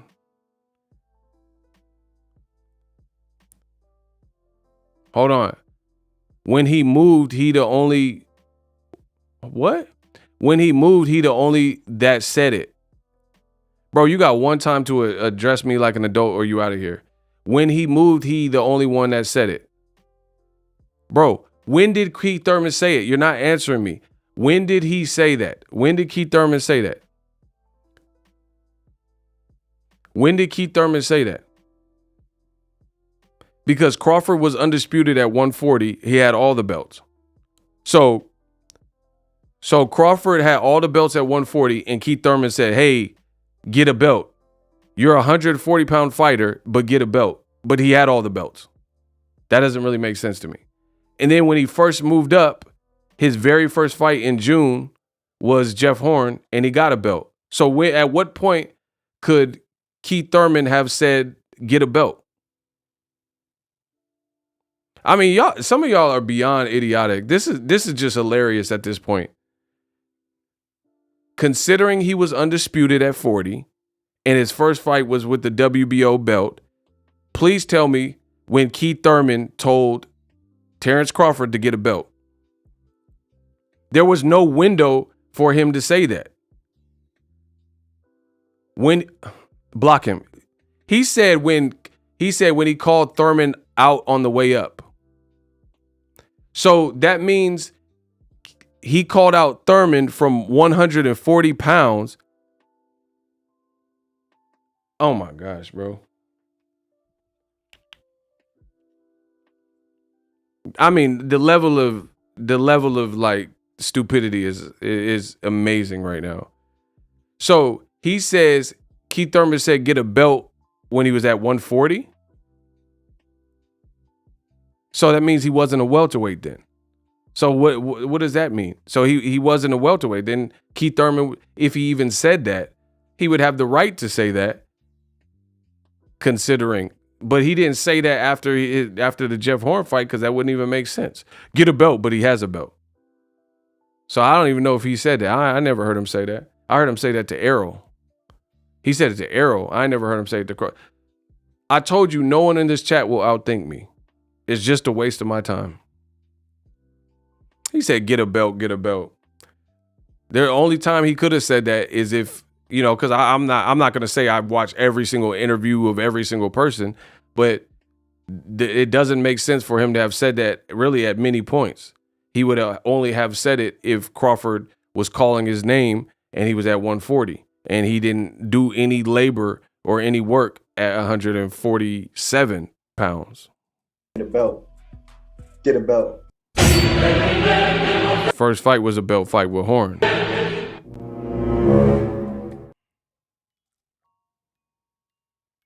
What else I got for y'all? Oh, this is good.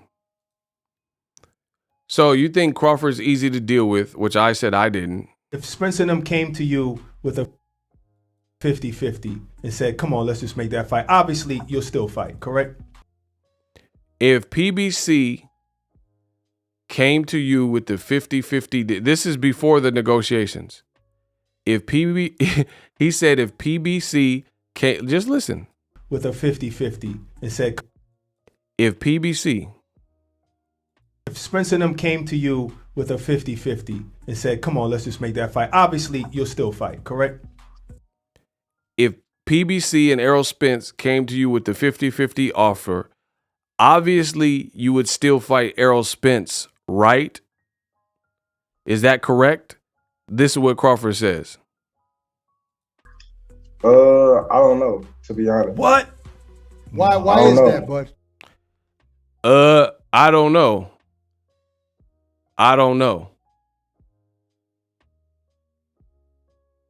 That was a softball question that Terrence Crawford could have easily knocked out the park. Instead, you got what you got. He was asked if he would do a 50-50 fight with Errol. Would he take it? And he said he don't know. I mean, stop. If Spence and them came to you with a 50-50 and said, come on, let's just make that fight, obviously you'll still fight, correct? You see how easy the question was? If Spence and Errol came to you with the proposition of a 50-50 fight, obviously you would take it, correct? That was like a softball question. All Crawford had to do is be like, yeah, we could talk business or whatever. He said, I don't know. I mean, come on, get him out of here, bro. If Spence and them came to you with a 50-50 and said, come on, let's just make that fight, obviously you'll still fight, correct? I don't know, to be honest. What? Why is that, bud? Because I'm past that. It's like, I've been calling for them fights since I was at 140. If you go all the way back before I even be... Bro, get this team out of here. They said, why is that, bud? Like, why would you not consider that a 50-50? And his answer is, because I called these guys out when I was at 140 pounds.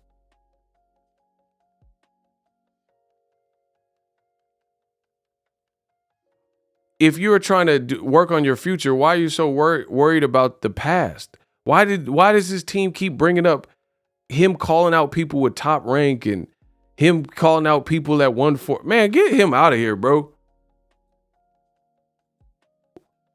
Bro, this is like spoiled child, entitled behavior. This is insanity. He was asked a direct question, would you take 50-50? And he said he don't know. If Spence and them came to you with a 50-50 and said, come on, let's just make that fight, obviously you'll still fight, correct? I don't know. I don't know. What? Why is it? To be honest. What? I don't know, to be honest. What? Why is that, bud? Because I'm past that. It's like, I've been calling for them fights since I was at 140. If you go all the way back, before I even became undisputed, before I even had a welterweight fight, I was calling. Bro, what does you at 140 have to do with you as a welterweight? That sounds like a little kid crying or spoiled because they didn't get their way, so they're like holding a grudge. What? Like, I told you, I don't think Bud is a proper businessman. So this is the fight that changed your life and all this type of stuff. This is the fight you said you wanted. And then now when you were asked a question about 50-50, you said, I don't know if I would take 50-50. BFTB Boxing, appreciate you. He said, cash out Crawford never wanted to fight Errol. I mean, the evidence Crawford has been telling you, and I'm gonna put together. It's like I have to keep putting these videos together so you guys can see it. He's been telling you what it is. He's been telling you what the issue is. He definitely seems hard to deal with on a negotiating tip, because I mean, I don't know how many times I can like keep bringing up the same thing. He's saying, hold on, let me switch. Terrence Crawford is saying, I'll fight him. I won't fight him. Oh yeah, the fight will happen. Oh, I don't think the fight will ever happen. It's all over the place. I want 60-40. I want 50-50 or no fight. And then in that clip, they say, hey, what if he gave you 50-50 and PBC offered you 50-50? You're taking that, right? And he said, I don't know. And they said, why? He said, because when I was 140 pounder, yada, yada, yada. Bro, why are you still angry at being a 140 pounder? They don't owe, like, the entitlement is insane, bro. He thinks PBC is the ops for sure. I don't know if he don't trust a black man and Al Heyman or whatever his deal is, but he looks like he's looking at PBC as the ops. He's looking at PBC as the ops. And because he's still like super, it's like hot and cold, passive aggressive, holding grudge. If you imagine negotiating with a person like that, bro. hot and cold. No, yeah, that. Bro, you don't want the fight because you're not going to be all over scatterbrain and I'll take the fight. Oh, we'll never fight. Stop asking me. I'm never going to fight him again. 50-50, 60-40 my way. Hey, what if they offered you 50-50? Is that good? Oh, no, it's over. It's too late. They took too long. Then after this video where he just said he don't know about 50-50, he strung us all along from June to October, and you were in negotiations for less than 50-50, and you were acting like you wanted it, and then your team was saying, like, this is his team a month ago before the Avenesian. But I have to ask, where are we with Spence Crawford? I heard we're close. Yeah, we're close. Let's just keep it like that. We're close. Yeah, we're close. We're close. Right. You don't have like a window where you think that might get official? I'm just keep saying it's close. So a month ago, his team said it was close. I mean, bro, get them out of here. It's bad business. I don't care who said what. It's bad business. It's bud business, bad business. Bad business, bud. Period. It's too frenetic, it's too wishy-washy, too iffy. That's showing you what the problem is. BFTB says, so he was gonna fight EJ when he was at 140. See, that's what oh my God, bro. It's infuriating that you try to sell these lies to the dawn. To me, don't insult my intelligence. Imagine what he just said. So he was going to fight Errol when he was at 140. Why do you keep talking about 140 and you're at 47 now? You're with the big dogs now. This looks truly bipolar, tripolar. You change every other day. You change with the weather. It sounds stupid. Imagine negotiating. And then in true wishy-washy fashion, you're like, your team I just posted Bomac just said, oh yeah, we close. And then you announce you're fighting David Avenesian on a different app. Why didn't you do a tune-up on PBC? Why you do a tune-up on a separate app? Why didn't you ask for the David Avenesian fight? Hey, let me fight Dave. I'll sign a 3-fight deal. I'll fight Errol in my second fight. Steven Espinoza, let me fight on it. Let Errol fight Stanionis. Let me be the co-feature and fight David Avenesian. And then people probably wouldn't trip because they know winners will meet for undisputed. But he did this weirdo move and backdoored him. And then now it's just all over the place, bro. It's too all over the place. That's the person you want me to trust and believe. The person that's all over the place with every interview. And, oh, I'll fight him. No, stop bringing the fight up. We'll never fight. I mean, I'm not trusting nobody like that, bro. If that's y'all business, if that's what y'all want, this is not negotiating in good faith. If you're negotiating in good faith, you do good things and you do right by people. You don't have secret meetings and side deals. Bro, Terrence Crawford is G Money in New Jack City.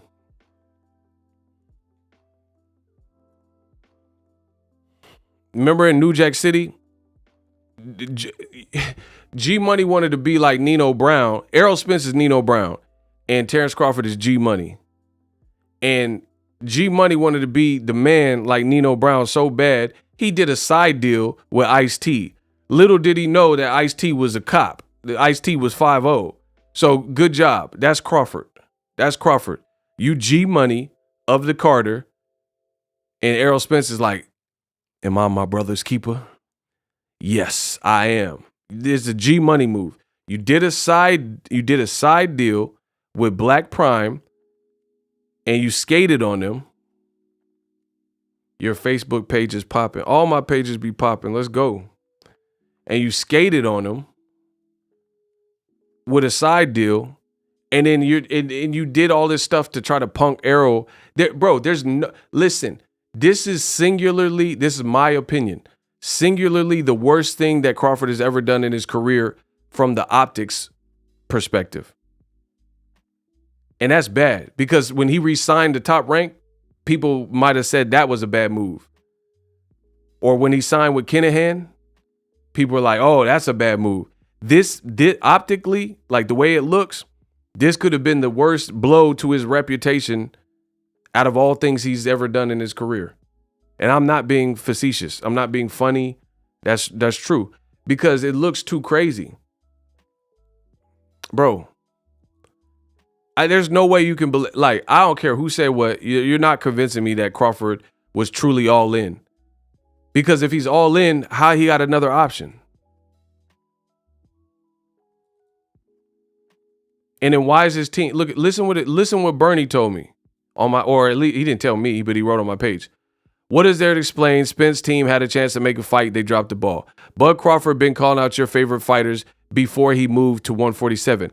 Bro, they talk like robots. Like that. Why does everyone keep talking about this 140 thing? Please let me know. Bro, you're at 47 now.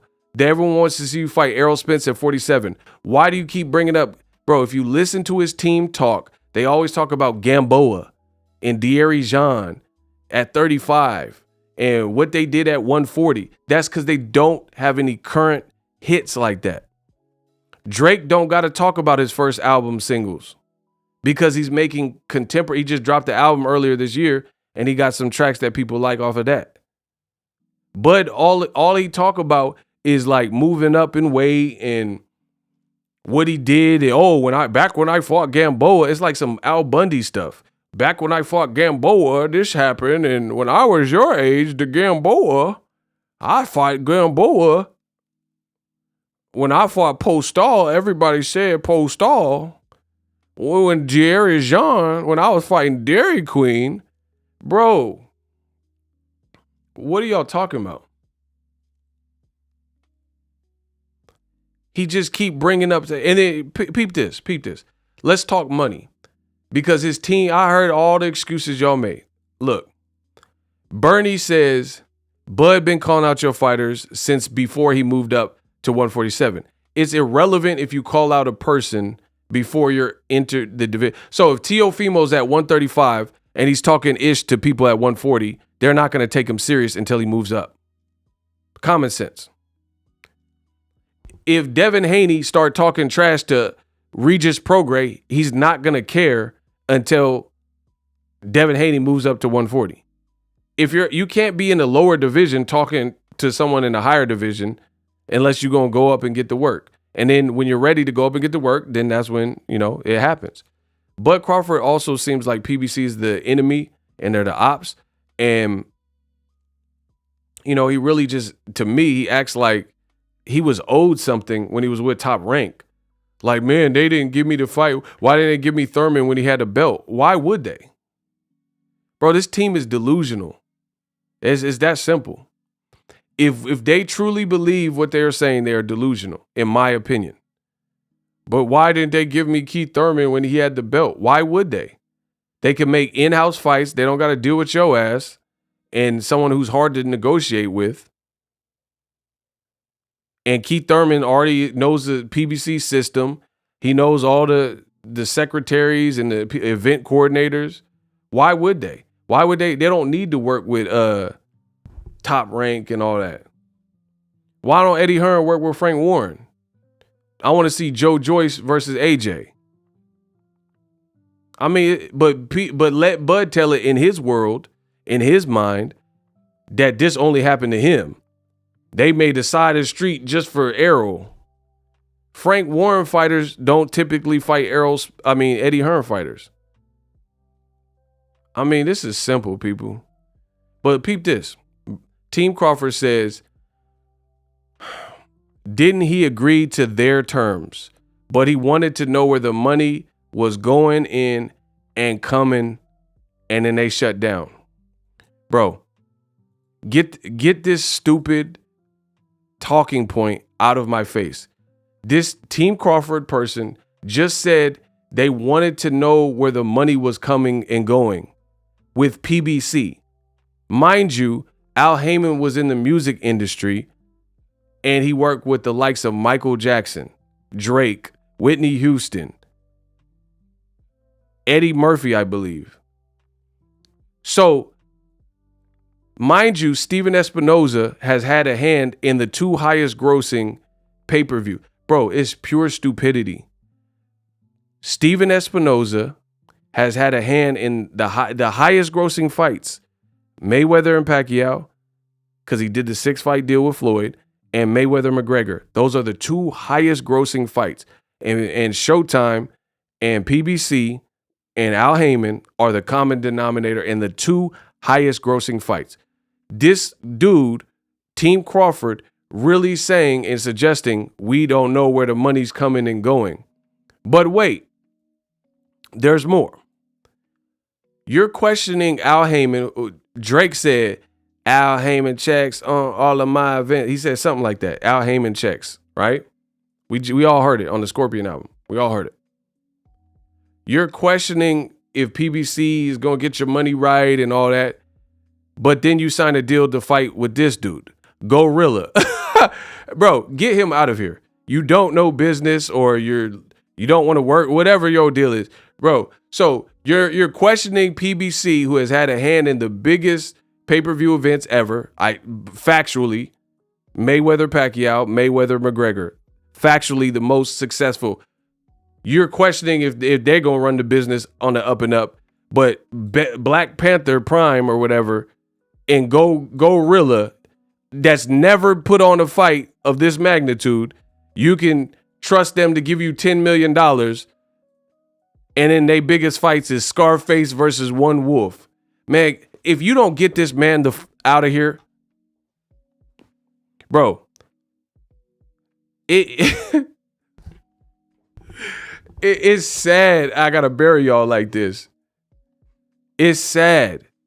So, but PBC, they was playing with the purse strings, they was messing with the money.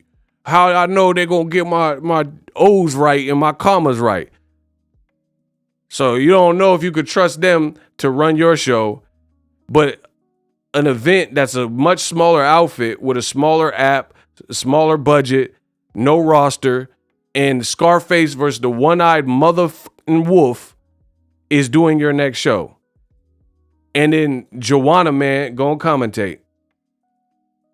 They got Joanna Man finna commentate. You don't want the fight, bro. I'm sold on that. And none of y'all have ever said anything to convince me otherwise. You don't want the fight, B. You want Joanna Man and $10 million for some easy work. That's what you want, Mr. Crawford. Like, it's just excuse when someone's fidgeting, they don't like. Let's say you cook food and then somebody acting all finicky at your house. They just don't want to eat your food, bro. If you cooking, you like, oh, you need some salt and pepper. Oh no, you just don't want to eat here, bro. Like when my family, when what was cooked, you eating that or starve, you know what I'm saying? Like, there ain't no finicky stuff. If my mom made pork chops and you Muslim, you better eat the vegetables or whatever. You know what I'm saying? You better eat a salad. I don't know. You got to eat whatever's there. If hamburger helper, you don't like hamburger help, died and starve. I don't know what to tell you, bro. Get them out of here, bro. He talking about, I gotta see how we know where the money's going and all. How you know where Joanna Man? What he doing? How much he getting? Where's his expenses? Like, bro, did you ask Joanna Man? Bro, you know this doesn't sound right. Bud is concerned with all the money movement and all this stuff and the expense report, but you ain't pulled Joanna Man's expenses. You know how much he get? Listen, it's a live boxing commentated by Joanna Man. How much he get? Where his expenses? How much they paying him? Like, since you need to know every goddamn thing. How much Joanna Man get it? Can I eat the pickle? Like, it sounds like pure stupidity. And y'all know that. How much the one-eyed wolf getting? And all these other characters that are on this. Who else on here? Yeah. My boy, Big King Panther and Turner Wolverine. So you don't have no problem with these folk putting your pay-per-view together to fight David Antiseptic. You fighting David Antiseptic, and their biggest fight is Big King Turner and Wolverine. And they said they're gonna give you $10 million, and you don't question it. You like, yeah, that sound legit, bro. He sounded like Marlon Wayans in Don't Be a Menace when he was applying for the job. And it was like, sex? Hell yeah, nigga. Salary desire. $3 million cash. Like, bro, if you believe any of this stuff, may God be with you. Because I'm not. I ain't even seen him post about the fight. Salary desire, $3 million cash. So they got $10 million for you. You don't need no expense reports for them. They ain't never did an event this magnitude. They never had a superstar.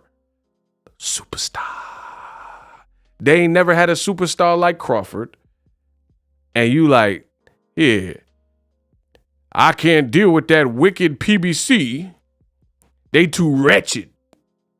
That wretched Al Heyman, he might be tampering with the money. Oh, Al always got his hand in the pot. Oh, and that Steven Espinoza. Oh, I know you be tampering with my money. You would tamper with Bud money. I need the upfront money. I's not a dummy.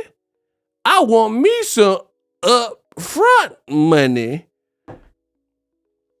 Bro, if you don't get this Soul Plane, BET, uncut, bullshit off of my plate. Oh, I don't know what Al had. I know he worked with MJ. I know he worked with.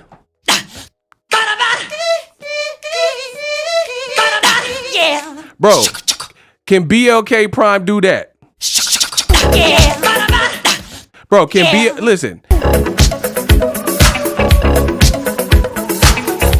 Can you do that to the Beach Boys? Can Bud do that to the Beach Boys?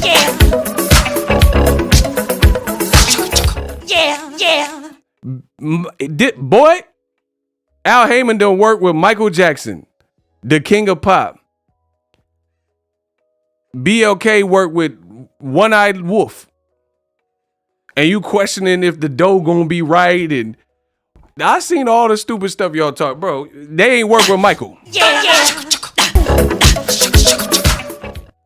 ain't work. They ain't work with Michael, bro. I know that. The black movie Prime, boy, I know they ain't do that. Get my likes up. Y'all, what? You killing my push-up. Good. We all go down. I know they ain't worked with that. Rent me now, bro. Crawford next fight on Redbox. On Tubi, the black Tubi TV. Nigga B. Bro, his next fight is on Nigga B TV. The black Tubi. he fighting on Redbox and he like acting like Showtime ain't got the bag for him right. Like, bro, get them out of here. I don't believe nothing y'all talking about. I'm the best in the world. Y'all can believe whatever y'all want, but it's bro, why he ain't even announced the fight? Announce the Nigga B fight. Why he ain't do that? When you fighting David Antiseptic on the Nigga B app. Nigga B tripping. Nigga B TV. You and then the other Aram, you didn't care, bro. He always had, you didn't work. So Aram said he was gonna give you Errol Spence or 900,000, and Crawford was like, "Okay, yeah, that sounds about right. Show you right." And then Bob Arum didn't give you Errol Spence or the 900, and you said you was suing him, and then now you're not suing him. Man, stop. Y'all better stop. Y'all, this not what you want. Y'all, I'm laser focused right now. Shout out to Rashid Muhammad, and Muhammad is his prophet. Bud fighting on the black box, or whatever, and y'all ain't saying nothing. I'm the villain. And it okay, so y'all want to play with me, bro. I don't care. Like, don't call me a liar. Like, just say I support Bud through thick and thin, and I'm biased. If you say that, then we can move on, because now I know that's where you at. But don't ever say that I'm biased and I don't speak the truth and I'm not the apostle of boxing. Don't do that. Don't tell me this don't look fishy. Rent me now. Bang Time. They filming pornos. What the hell is Bang Time? Bro, he fighting on a porno app. What is Bang Time? What is bang time?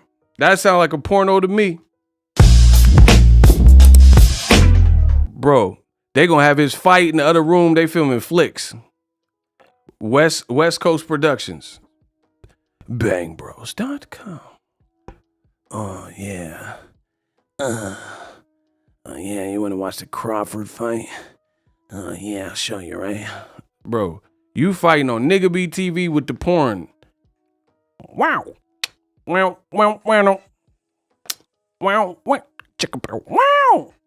You fighting with the 70s porn music and got something to say about PBC. Outrageous. What is bang me now? Rent me now? What did I say? Bang time and rent me now. And see, y'all are fake because people flamed DAZN, including myself. But at least I flamed DAZN, and then I'm flaming the optics of this other venture that Crawford done signed. Like, you can't tell me this look like a trustworthy app. They need to put some work on this. They need to put some stank on this. Rent me now. Bro, this looks like a Chester. I don't want to say it. Bro, your app, from the first impression, it looks like a Chester's van.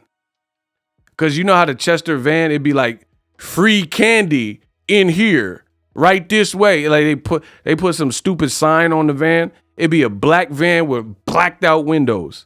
And it looked rickety. Y'all know that rickety van that be parked by the elementary school? And it say, lost dog, free candy, enter right here. The little kid, they trying to get the unsuspected kid. That's what the app look like. And I'm the only one that has nuts to say it. You know this don't look like rent me now. Bro, that's the same as the Chester van. The Chester van that shouldn't be 1,000 feet within the school premises. Talking about some free candy. Free candy, free eye exam. Oh, okay. You walk by a cave, it say free eye exam. You gonna go in that cave? Y'all dumb as. If you walk by a cave and it said free eye exam, y'all dumbass. Oh yeah, Scooby-Doo should be coming around and she goes. And then Michael Myers be in there. Bro, y'all seen the Halloween ends. Michael be in the sewer. Michael be in the cage ready to gaffle your. Y'all better stop. They say free eye exam. Y'all gonna walk in the cave. What's this? Oh my word. Yeah. It'd be the black van with the blacked out windows talking about some free ice cream. Man, ain't no free ice cream. Y'all some liars, bro. Talking about some rent me now. Kiss my ass. I ain't even mad at the app. I'm mad at Crawford, bro.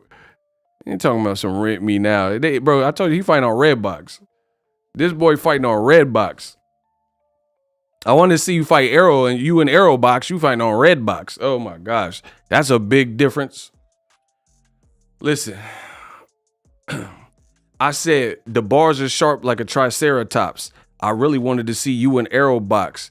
Rent me now. Black Prime, you fighting on Redbox. Listen, I got this game in a headlock. This say rent me now on Black Prime. You fighting on Redbox. I said the bars are sharp like triceratops. I really want to see Bud and Arrow box. What I gotta say it like Cassidy? I know I'm the best in the business. Ain't nobody flowing like me. They not flowing and spitting that real like me. Listen, I said I gotta say it like Cassidy. Hold on. Man, it's about to be another casualty. I said when I spit, it'll be another tragedy. Bro, it's gonna be another tragedy. Man, the bars is sharp like triceratops. I really want to see Bud and Arrow box. But he fighting on the app that said rent me now. That's a red box. Bro, I got that game in the headlock. Bro, listen, I got that game in the headlock. You got this boy fighting with VHS tapes and red box. Shout out to D Hero. Let's get it. Keep him accountable. Facts over feeling gang. Is Black Prime part of Amazon Prime? I know you got to be joking. Amazon they don't have porno on Amazon. Stop. Bro, this dude's named the Magician. And Crawford don't got no problem with them my thing is this. I can't wait to see how this unfold. Listen, if something seems too good to be true, it usually is. Crawford getting 10 million on an app that look rickety.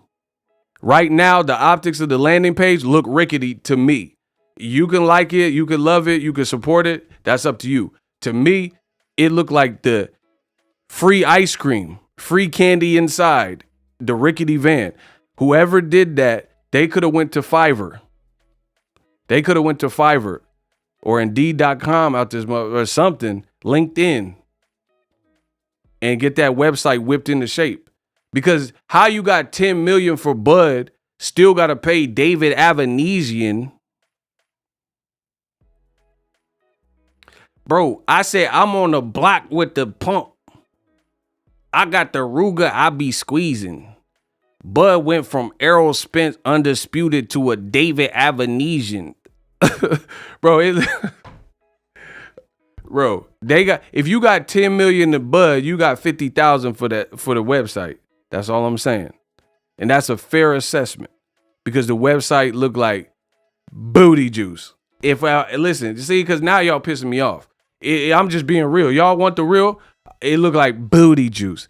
Everybody type booty juice. They got to work on it because it's booty juice. It looked like, bro, y'all are fake. A lot of y'all are fake in boxing. A lot of you are fake because DAZN, they app don't look like that.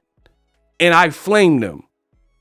So how can I just act like I don't see what I see? Bro, y'all the that go to somebody's house, you go to a relative's house and they got cockroaches and you got to play like the cockroach didn't just crawl on your back. You got a tank top and the roach on your arm and back, your neck and your back. And you got to pretend like you didn't just see a roach in the crib. Bro, I looked at the website that Buzz getting 10 million booty juice. It looked like the roach in the crib. And that's cool. It's a startup. Maybe they ain't got everything figured out. But I'm just giving you my first impression. But how can DAZN just go to their website? It look professional. And there's no misspellings on the stuff. You know, I mean, I'm not saying they don't have no typos. You feel me? But it don't look like they don't spell Brain Norman. It don't say no Brain Norman. Bro, what the hell is a Brain Norman? They got Krang on there. Why, it's Ryder? We might get a techno show. Bro, who is Brain Norman? That's Krang from Ninja Turtles. Schreller, Sammy Crawford, he's fighting for 2 million.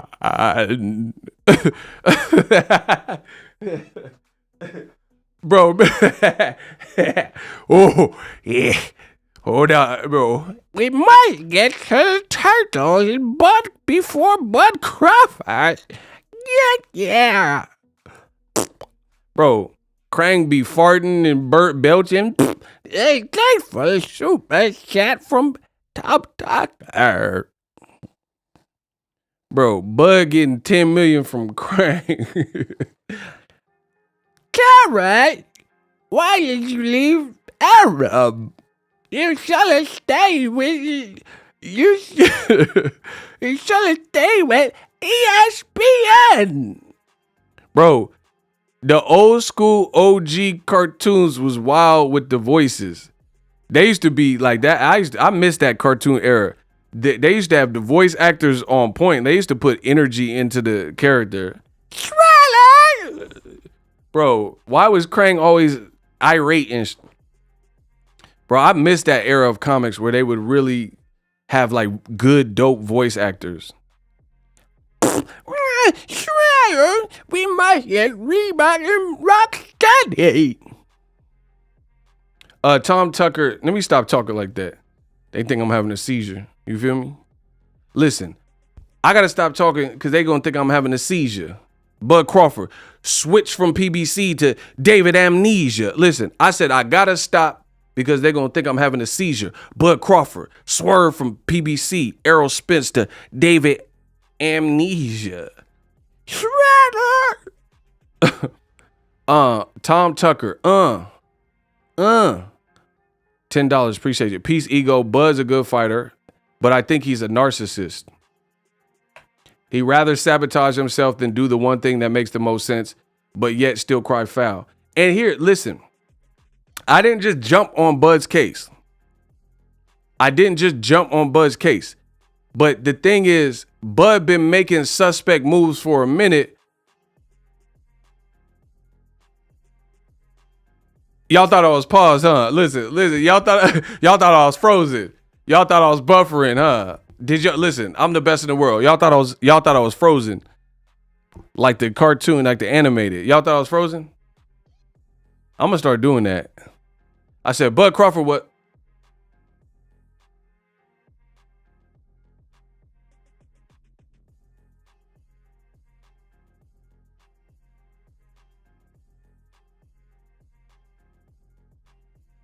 Y'all thought I was frozen? I look like Demolition Man. I hope my butt didn't look like that. Shout out to E-Man. Ego, this sounds like the Nigerian Prince email scam. Oh my God. Bro, Bud didn't work with PBC to work with the Tinder swindler. He working with the Tinder swindler. He's like, I don't know if Al Heyman he sound unsavory, but I'll work with the Tinder swindler. Bro, you work with the Tinder swindler and don't even care. Nah, I can't say it's a Tinder swindler, but that's just jokes.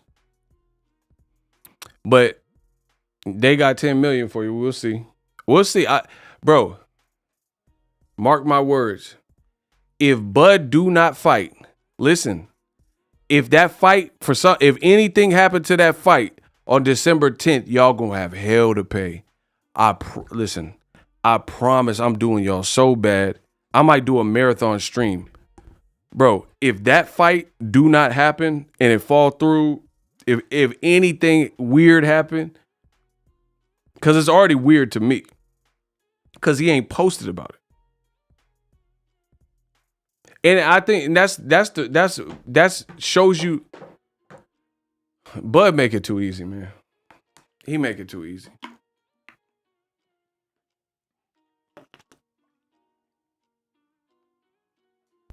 Bud make it too easy.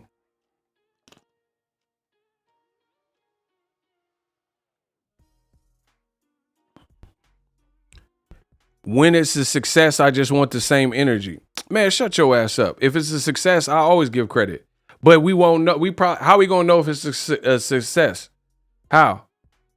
You think the numbers coming out? You dumb son of a bitch. You think the numbers coming out? Talking about, oh yeah, when it's a success, I want to see the same energy. Listen, I don't wish bad on people. It's gonna be what it's gonna be. But you trip, like, bro. Y'all better stop. Y'all better leave. I'm not the one. I'm not the one you want.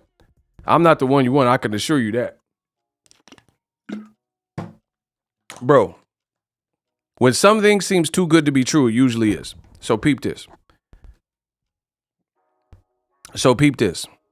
Watch this.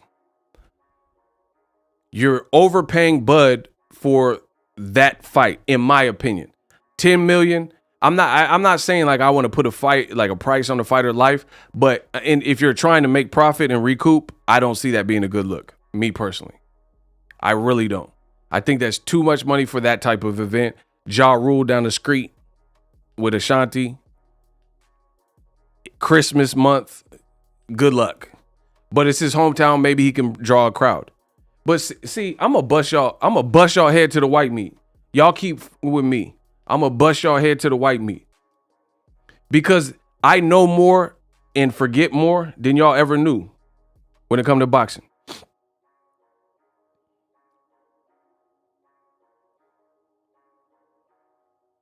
I'm gonna bust y'all head. Hey, if y'all want me to bust they head to the white meat, everybody type white meat. Everybody type white meat. I'm gonna bust y'all head to the white meat. Since y'all want to play. Listen, Everybody type white meat if you want me to bust the head to the white meat. I could say that. White meat. Let's get it. That's an old saying.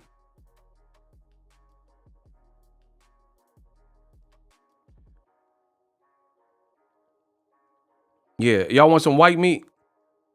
Shout to Nuke. He back. Matt's back. Get the claps up for my man. Hey, yo, my man. That's my man. Hey, get the claps up for my man. Watch. I'm going to show you how this game works. I'm going to show you about business. I'm going to teach y'all about the business of boxing because y'all must have forgot. Y'all want some white meat? All right. Y'all want some dark meat, white meat? All right. Watch this. Bud want all this money, but I'm going to show you the problem.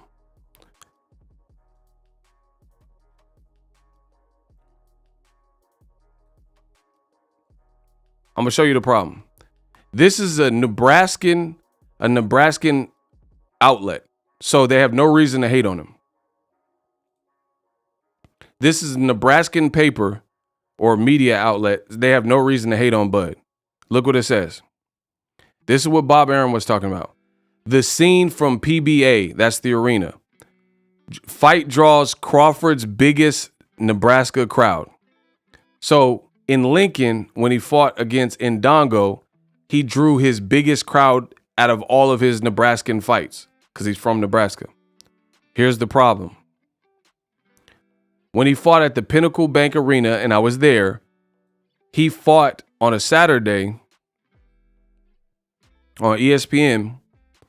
His largest attendance number is 12,121, right?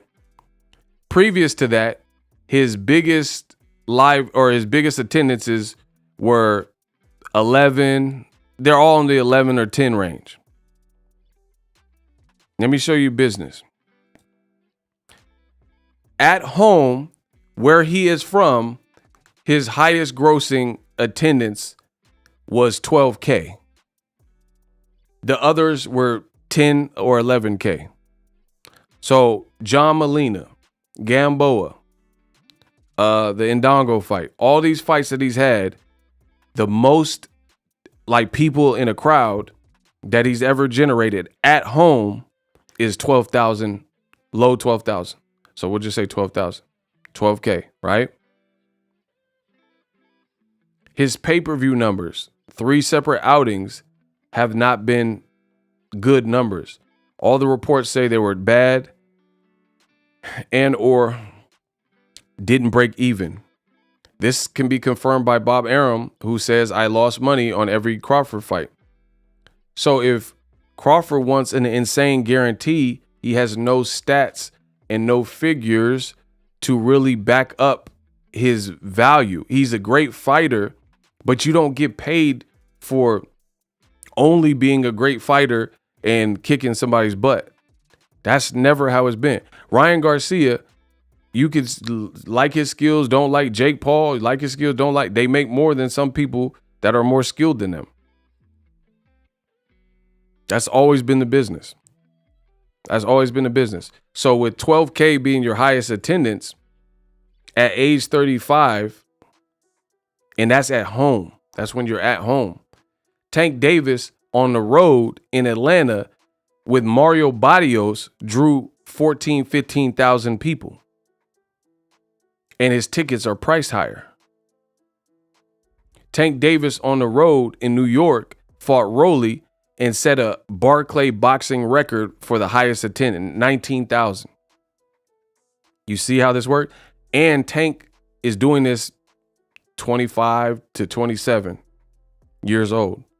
Crawford is almost 10 years older than him, and his highest at home attendance is 12K.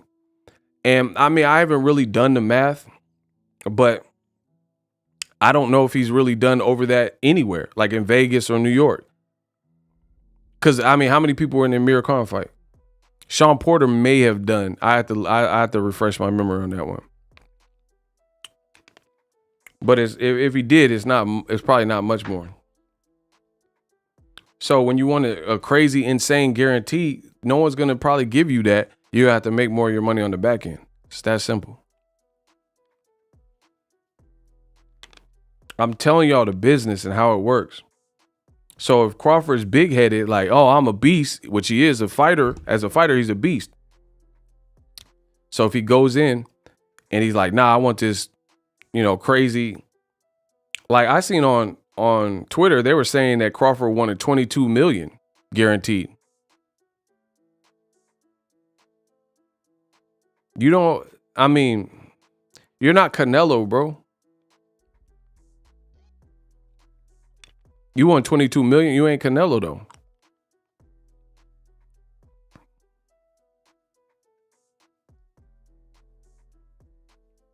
You are not Canelo. The other issue for Crawford, I'm going to keep saying the same thing because I believe it. Yeah, Errol Spence is fighting in Texas. He having 40,000, 50,000, 37,000. He fought Ocampo and had 16,000 people. I was there. That's why Errol's the big fish.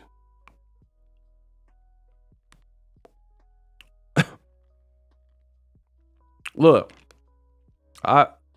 Crawford against Porter, which some would even say is his best fight, his attendance was 11,568.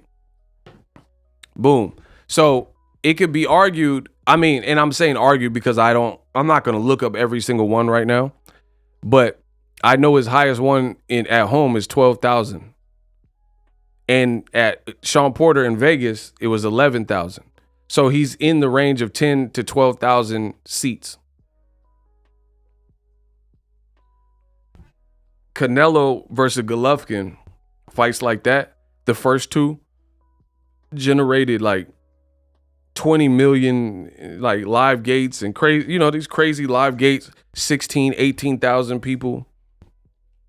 Tank Davis doing 18, 19,000 people. Canelo versus Fielding did 17, 20,000 people in New York. Bud ain't done those type of numbers. It's that simple. And it's pay-per-view numbers. So it's like when you at the negotiating table, you have to kind of be humble. And what it seems like to me,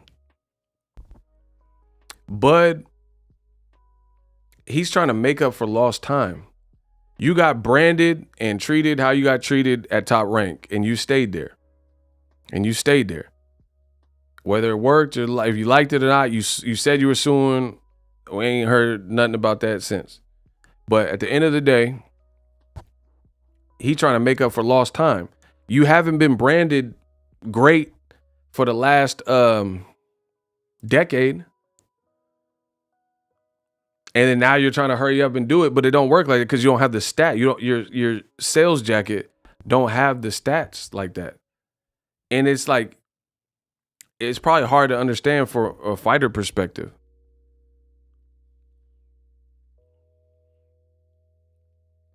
So if this is really the business of boxing, why the hell they paying Bud 8 figures? They're saying he's getting 8 figures. I don't know. Here's the thing. They're paying him 8. Just hear me out. I'll play devil's advocate. Nobody in this room can beat me. Nobody in this room will outthink me. I promise you that. Watch this. We'll look at both sides. This is what you call objective boxing and boxing dialogue. They said he's getting 8 million. Me personally, I don't know. Don't really care. I know it's not a fight that I'm really hyped for. That's what I know as a fan. So I don't really care if he is or isn't, but I'll entertain your question. If it's a lie, because they said Kambosos got 10 million and then he getting sued by his old manager and the actual numbers were in the lawsuit and he wasn't getting 10 million. So that was a lie. So I don't know, but we'll look at both ways. If it's a lie and it's not, he's not really getting that. So that's common sense. But let's say it's absolutely true and they're paying him that much money. Go look on Instagram, go look on YouTube, type in Terrence Crawford Avenesian, or go to ESPN Ringside, the page that has posted it, and go read through those comments. You do it, you read through the comments and get a pulse and a feeling for how people feel about that fight. I won't taint or brainwash with my opinions of what I've seen, you do that. So go look at the comments and then you see what people are saying about Bud's fight. Right? So if they are paying him that much, go look at those comments and then tell me if that seems like a hit for you. That's one. Two, you got to look at this. Number two is this. You have 2 months from now to actual fight date.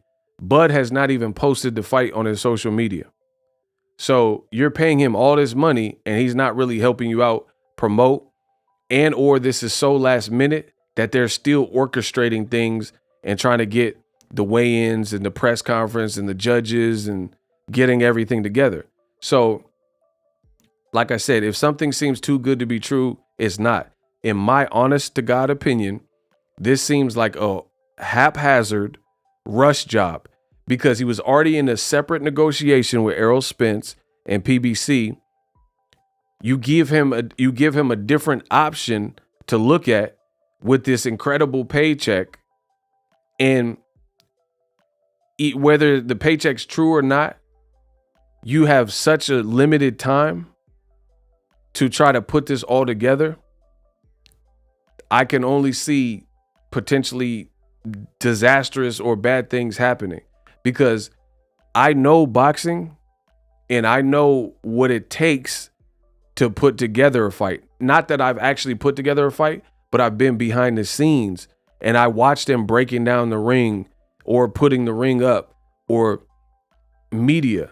Like this is a brand new startup company. They've never, Crawford's a big, like I'm not gonna say he's big in terms of like Tank big, but people mess with Crawford. You know what I'm saying? He's the most elite name that will have been on Black Prime in December of this whole year, or since they started probably, right? So that comes with a lot.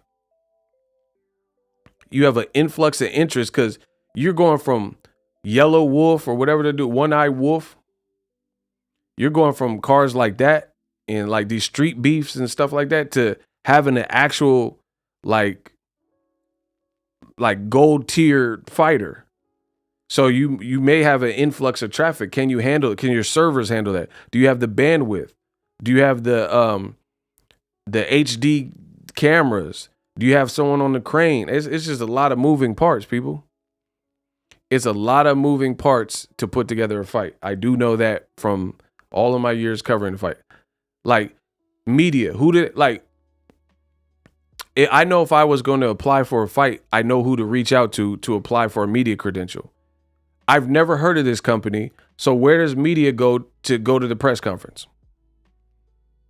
Where does the media go to apply for a credential if you're going to plan on being on Omaha for this fight night? These are all things in such a short period of time that must be immediately figured out. And if you have no experience at the higher level, it gets chippy. It gets chippy. I've covered everybody's events. Golden Boy, PBC, and Top Rank, and Matchroom. I've covered everyone's events. I covered everyone's events. I give Top Rank a lot of credit for this. Top Rank is professional, like being on time. Like if their weigh-in says it starts at noon, it literally starts at noon. From my experience, they got that. If they have the media seats, they have everything printed in your name and they have the right amount of chairs. You know what I'm saying? It's like attention to detail stuff. Top Rank does that very, very well. They have the food catered. Like PBC is good. They have it good. But I would say in terms of like, see, PBC, I've been to more PBC events that haven't started on time. Top Rank, I don't recall like many events that don't start on time type of stuff. You know what I'm saying? I'm just being real with y'all. So I know the intricacies of boxing. So it's a lot to put on a fight. So we'll see. We'll see how. I can't say what Black Prime can or can't do because they've never put on a fight of this magnitude. They could pass with flying colors. But they can also, it's also could be potentially disastrous. And the reason why I kind of shade towards more disastrous is because you have little time. You're clearly going to have to get someone who has some experience. Because I believe Crawford has a different promoter that's not Bomac. It's this white dude. And then, I don't know. He's been in the business, so you got to use him and get all your sources and orchestrate it and blah, blah, blah. But you're going to have to try to make everything like seamless and go through. But again, that becomes harder when you have such a small window. Because like this whole thing, to me, the way I conduct business is this, is if it feels like it's going to be too much, I'm not doing it. You know what I'm saying? Like if someone said, oh, we want you to film this video, but you got to drive from California to Florida, and then you got to hop on this plane by tomorrow morning and then fly to Japan. Like that, it's just like, there's too much. Like, you know what I'm saying? Like that's like a lot to do last minute. So me personally, I'm a planner. So I try to stay away if the business look kind of shaky like that. I don't know. That makes me like less, it's like less desirable for me to get involved. You know what I'm saying? That's me personally. And if he was in whole separate negotiations and then he like flipped from Arrow negotiations, now he's focused on this. And then David Avanesian already had a fight lined up. So you got to either pull him from that fight because, I mean, is he going to fight 2 undefeated fighters in 21 days? That sounds pretty ridiculous. So then how he get compensated for that fight? He was about to get paid for that. So you have to either compensate him, compensate his opponent, notify Frank. It's just a lot. I'm telling you. There's a lot of stuff. And that means you have to do a lot of stuff in a short period of time. And Bud ain't even promoted the fight yet. He said it might end up like Mickey Bay and Tevin Farmer. Yeah, where the fight got canceled the night of the fight and it was like unorganized. I mean, we'll see. I don't know. I can't predict the future, but I'm leaning more towards it's going to be rough. And see, that's why I blame Bud, bro. I blame Bud because in my opinion, a smart businessman who's really cunning and paying attention, they're going to look at this like, I should just stick with the Errol Spence thing because this has potential to blow up in my face. You got to pull David Avanesian from his November 19th fight. He live in the UK, so you got to get him flight arrangements, I'm assuming, so he can be here and acclimate and fight week and all this type of stuff. So you got to handle that type of jazz. You got to, where's the media go? You got to figure out like a website or a way for media to apply. You got to get catering for the media. Usually you have to get hotel accommodations for the fighters and their teams. You got the Ja Rule concert in Omaha, 11 minutes away, 10 minutes away down the street. You got Teofimo Lopez fighting on ESPN. You have a $40 product that the first experience, like I'm not seeing positive things about the fight. Let's just be real. So to me, it just feels like it's doing a lot in such a little time. That's my biggest concern for Crawford. And if he doesn't fight on December 10th, or it's like Triller and T.O., where they push the date back or they ain't got the money, Terrence Crawford is getting flamed. I promise you that. He's getting flamed because you did all this to go some weirdo way and like threw everyone for a loop. If it does not work seamlessly, this is going to blow up in his face. I promise you that. Ego is plugged in on the inner workings of the sport because I've been in the sport for so long. Hey, I need y'all to get the lights up. I've been here. Guys like Ellie, they know, you know what I'm saying? They know because they run around and be in the locker rooms and all that. They know, you know. You got to get a commission. You got to get doctors. Like, bro, I've been in like locker rooms with Michael B. Jordan and Trey the Truth was back there because the celebrities was back there. You see what I'm saying? I was in the locker room when Caleb Plant proposed to his now wife, who he has a baby with. I've been here. I've been in this game. So all I know is you'll be impressed if you see like a production that's just goes smooth. Like, you got to give it up to the Brittany Goosens and people like that, because you may think she's just a pretty face and all that, but she be putting in work and has to make things go. So you need people like that on your team. Like, just make sure everything's on the up and up. You'll see there'll be times where I see like Brittany Goosen or something, and she's like beelining and power walking, and because she got to go get Jamel and Jamal Charlo, and then they got to go start a press conference over here, and then she got to make sure the catering's doing it, and she like everywhere. I'm like, damn, it's a real hustle. It's a real hustle. So we'll see. But if it don't work out, Bud's gonna look crazy. That's a fact. That's a fact. I promise you that. Because you did all this, if it don't work out, you're gonna look crazy. Oh, let me say this is the last thing I'm gonna say. Get the lights up. Last thing I'm gonna say. Y'all gotta get the lights up. Last thing.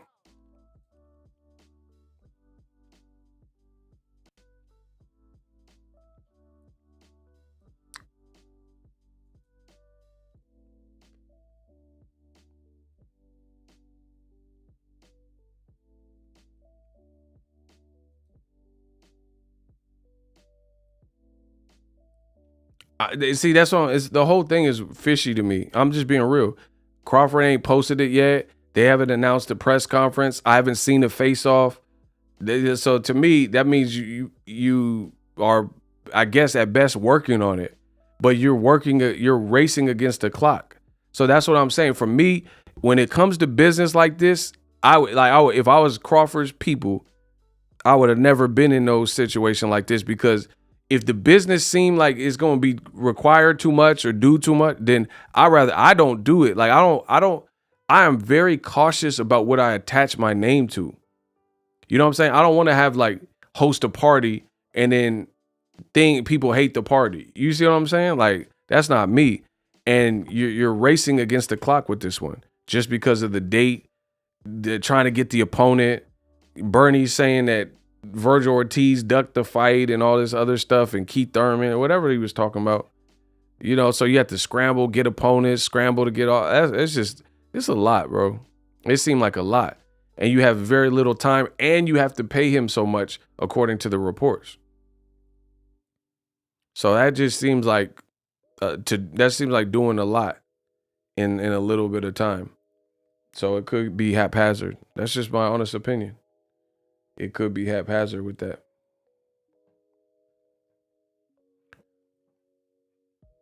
Yeah, okay. And this is the last thing I want to say. I want to say this.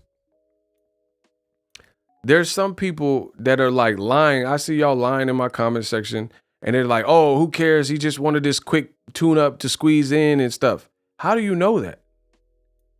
How do you know that? That's my question.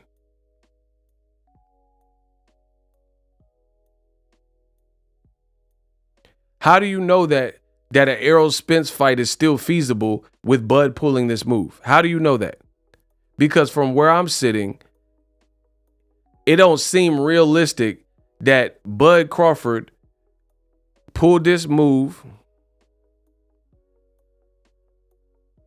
Listen to me. I'm telling you what I think. Listen, like, y'all can say, believe whatever y'all want, but I'm telling you what I think. So Crawford, by pulling out of the PBC joint and then getting in bed with Black Prime, right? Going a whole separate route, whole separate streaming app, etc. You're on a race against the clock. You're in a fight that people really don't want. Even Eddie Hearn and Lou DiBella and people like that are saying that, right? And you did all this.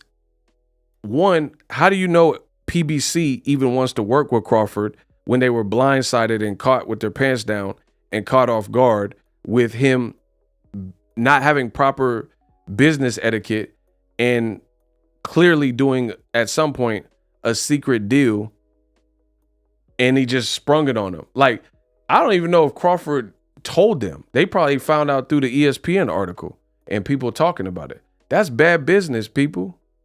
In my world, that's bad business. You couldn't give him the common courtesy of like, yo, we went in a different direction.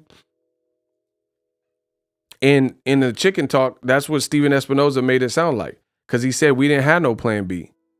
We didn't have no other options for Errol. So if they really thought Crawford was going to fight anybody else, then why wouldn't they start looking to see if they can get Errol to fight? So you could tell Crawford did some BS. Because if it wasn't some BS, then they could have had Errol told you, I could have fought in November.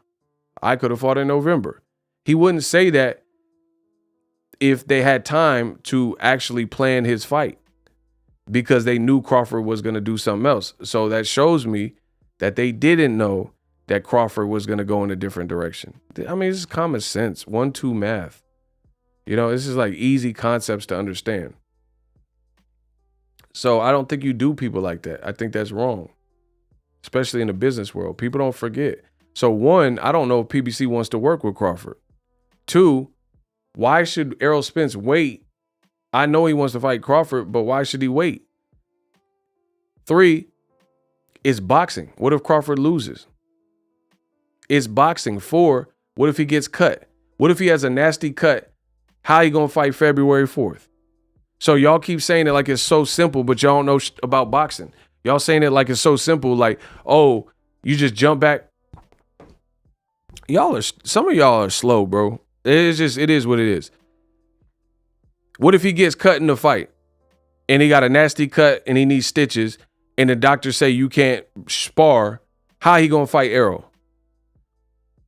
So how you going to fight in February if you're fighting in December, get a cut December 10th, and then the doctor said it needs 2 months to heal before you can start sparring? How you going to train? See, y'all don't think of this because y'all don't know what y'all talking about.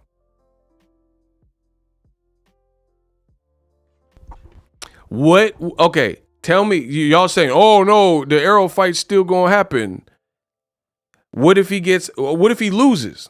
I'm not saying he will, but I'm just saying these are just hypothetical. You gotta, okay.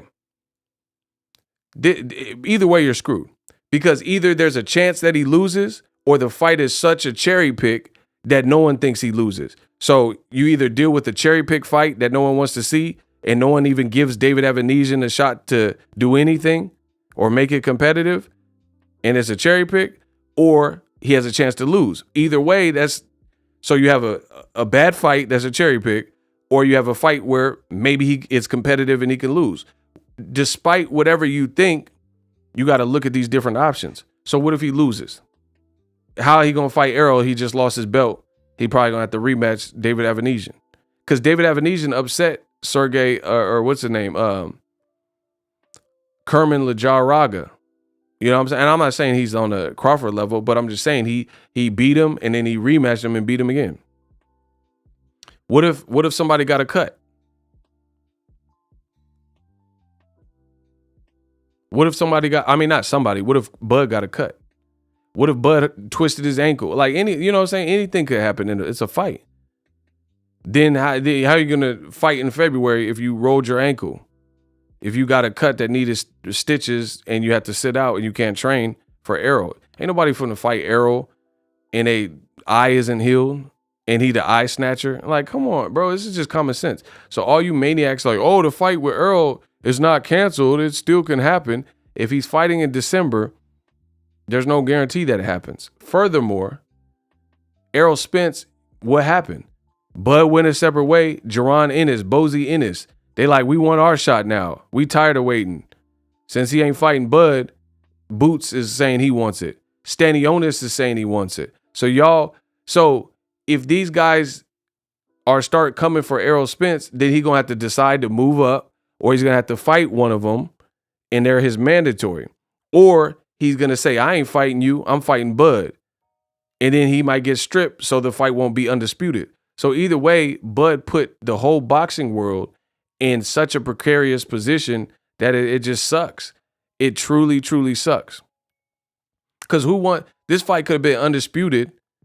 I don't want to see Errol Spence get stripped because he don't want to fight a mandatory, but that could happen. And these mandatories are like piling up and saying he got 3 belts. So at least 2 of his mandatories are saying, hey, I want my shot. And that's Amantis Stanionis and Jerron Boots Ennis. So y'all maniacs are like, oh yeah, they can fight still in February. I mean, and then that's such a quick turnaround anyway. So he's gonna fight in December, rest for 2 weeks, and then be back in camp, and then fight Errol. And I mean, it just seemed like an awful lot. And this is all brought on by Crawford. The last thing is this. The last thing is this too. Why didn't Bud take a tune-up earlier in the year? Why would you wait till December, the final month of a calendar year, to decide that? Bro, he is a bad businessman. It's that simple. I don't care how much you like him. These are questionable decisions. These are very questionable. You literally wait to figure this out. Like, why don't you tell PBC in June, hey, if we don't figure this out by July 30th or whatever, the last day of July, then I'm going a separate direction. You literally was negotiating all the way to October. Everyone thought the fight was close. The reports were saying it was close. And then you say, hey, I need a tune-up. I'm sick of waiting. Bro, he doesn't want the fight. There's no way you're going to convince me, because you could have took a tune-up right after Errol fought Ugas. Why'd you wait? And keep this in mind. Bud Crawford, they keep saying like, oh, he needs a tune-up. So he scored 50 in the basketball game. No? Bud Crawford just did a charity game. He beating up Trey Songz at the Tycoon Week and all this stuff. So you did all, you posing with Jay-Z. So you pose with Jay-Z, you beat up Trey Songz at the Tycoon event, and you scoring buckets at a celebrity game. Instead of doing some of that, then why didn't you just say, I need a tune-up? And you could have took a tune-up and got that out the way real smooth, and then been back in negotiation with PBC. So the order of operations stink. The whole decision that he made stink. It looked bad for Bud, and that's it. It just looks sus. Anybody that's willing to do that, and you guys backing it out. And then furthermore, finally, is you can't talk like he talked and say Errol's a coward, a punk, yeah, chump, da-da-da-da, and talk like that, and then do a move like that. You can't say that. RMBLRILA, James. Put your hand up. Yeah, how you doing, Stephen Espinosa, man? Good, brother. Appreciate you coming in today and giving us your time. I just had a question for you. Listen. Could you clarify, if you can, like, is it anybody's fault between Errol and Terrence? Or is it in the middle? Like, is it Terrence's fault, more Errol fault? Or is it just in the middle of in the business of things? He doesn't want to make headlines. Yeah, I was gonna say, I don't know. Yeah, well, look, let me. I definitely have an opinion on it, but no, excuse me. No, look, before you go on, the reason why I did that is because I see a couple YouTubers on here, and I know that they after this they gonna go on their platform. Oh, it's Terrence's fault. Stephen Espinosa said it, and so I'm trying to eliminate that right now. That's what I'm trying to avoid, as well. But I'll say this, I don't know how Errol's at fault. Errol had his deal closed. He's ready to fight. He's, been in camp, been, committed for a while to this. Bro, he just told you. He just told you. He said, I don't see how Errol Spence could be at fault. He had his portion signed. He was ready to go, and he was training. So I get it. Like Stephen Espinosa, he's not trying to, he might have to do business with Crawford in the future. So he's not burning bridges. So he don't want to just violate. That's what that means. Stephen Espinosa is a consummate professional. So he's not going to ether Crawford like fans do. You know what I'm saying? Or channels like do. So he's being professional about it, but he's telling you. He said Errol had his part done, signed, and he was training. That's what I'm trying to avoid, as well. But I'll say this, I don't know how Errol's at fault. Errol had his deal closed. He's ready to fight.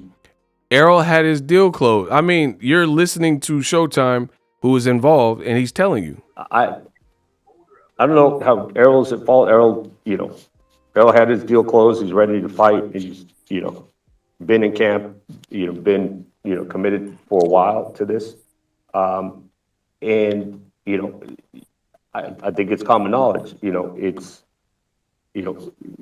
Crawford wasn't at the point where he was ready to close his deal. I mean, bro, Crawford wasn't at the point where he's ready to close his deal. I mean, Steven Espinoza, great guy. He's being professional. What else do you need to hear? He said, I don't know. Crawford wasn't at the point where he was ready to close his deal. What does that sound like to you? When he just told you Errol Spence was training and ready to go and signed his portion.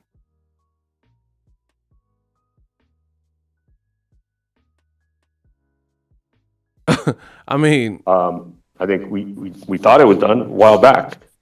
We thought it was done a while back. I mean, I don't know what else y'all need to hear. But then didn't hear anything, and then But then we didn't hear anything. So So you want me to believe Bernie with the gold tooth in the front, or you want me to believe Steven Espinoza and what the way he's presenting it? Like, it sounds believable. And I know Errol just like the week that it happened, because it was like the end of the week. Errol posted on his story a nutritious meal that his chef had made for him. So I know that this is true. He just told you Errol was training, like keeping his weight down and stuff. If you follow Errol Spence, you would have seen on his story, he had posted like a light meal, like fish, lean poultry or whatever he was eating. So you don't even have to take that. You don't maybe you didn't see that story. You can look at Errol Spence. You can look at his recent him and his girl got pictures. If you look at the pictures, he looks like he's keeping his weight down. So I know what they're saying makes sense. I know it. Does Errol Spence look crazy out of shape, or does he look light? I follow a lot of people. Errol got a new tattoo.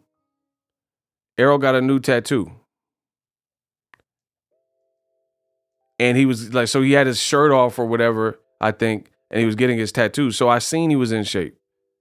I seen it with my own eyes. So you can't tell me like, oh no, what Steven Espinoza is saying don't add up. I seen he looked in shape. If you follow social media, you would have seen some of these same things. I'm trying to see if I can find. And like, I think he was at Disneyland or something. And you could see Errol Spence. You could see he's in shape. So everything checks out with what they're saying. But the fishy thing looks from Bud, who told you he was always going to be a problem, basically, to negotiate with. He announced this. So listen, Errol had his deal closed. He's ready to fight. He's, been in camp, been, committed for a while to this. And, I think it's common knowledge, Crawford wasn't at the point where he was ready to close his deal. I think we thought it was done a while back, but then didn't hear anything. And then next thing you know, he announced this. So I've seen what a lot of people have written about, there's this thing was missing for the contractor. He needed this. And none of that has any correlation with my understanding of what was going on, nor with what I saw in contracts. He just told you. He said, I've seen some things written, and it was saying that there was things out of place on the contract, yada, yada, yada. And Steven Espinoza just said, from my perspective, I didn't see anything that looked out of place. There was no correlation. There was nothing that looked like shockingly off, like this wasn't going to be a deal. So, take that what you will, but I'm never going to criticize and say, look, you have to take this deal. You should have taken this deal. At the end of the day, that's part of being your own boss. But it's clear there's one guy who's still at the table and there's one guy who's not. It's over. There's one guy who's still at the table and there's one guy who's not. What else do y'all need to hear? And that's accurate. Terrence Crawford is not at the table, and it announced through ESPN a whole separate endeavor that nobody really requested on a separate app. How is Espinoza's story not translating to you? One guy is still at the table while the other guy is not. Perfectly stated. So again, you can't go from this. This is what Crawford said. Y'all got to get the likes up. This is what Crawford said in the past. Stuff like that. So you watched that and you said that Sean Porter won this fight. Yeah, he was like. Now, like I was saying, the boxing world, just sports fans in general, everyone is clamoring for a fight between you and Errol. They think you two are the best that there is. What do you want? What do you say, Terrence? Man, I've been saying it for I don't know what, a year and a half since I've been 47. You know, it's crazy how everybody say, "Oh, well, he don't even have a title yet." Bro, why does Crawford keep saying this? He keeps saying that people keep saying he doesn't have a title yet. He had a title in his first fight with Jeff Horn. Who said this? Bro, Crawford's team is an echo chamber of the same things that aren't true. He said it's crazy how people keep saying, I don't have a title yet. But you had a title in your first fight. This recording was after the Sean Porter fight with Errol Spence in 2019. So why would anyone say you don't have a title when you already had a title at this point and you got it in your first fight? Man, stop. Oh, well, he don't even have a title yet. And now that I got a title, now that I got a title, you are undisputed at 140 with Ndongo. And immediately after, instead of like doing a title defense, you moved up to 47 and beat Jeff Horn for the WBO title. So there was never a point where you didn't have a title. What is he talking about? There's never been a point from Julius Ndongo where you're undisputed to Jeff Horn where you were a title. So why does he keep saying people are like, oh, I needed a belt. I need a belt. You need to get a belt. No one said that. You just made that up. Another excuse. So it seems like it's another excuse. What? Excuses after excuses. Now he's not worried about me. I honestly believe, you know, when it comes down to him, and deep down in his heart, he know what he's up against when he goes up against me. Listen. Do you think he's protecting himself and protecting his record, protecting that 0, and that's why he doesn't want to step in there because he knows what type of fighter you are? A little bit that has something to do with a little bit, but at the same time, I just so Errol's protecting his record, but he took harder fights than you. Got you. think like, you know, he thinking listen the big picture. Like if I take a chance like this, I need to be getting paid as much money as possible, just in case if I lose. He said Errol Spence is thinking of the big picture. I need to get paid the most money just in case I lose. I need money. But he's the one fighting on some app against David Avanesian for $10 million instead of the fight we all want. Man, I'm done. Holla at me.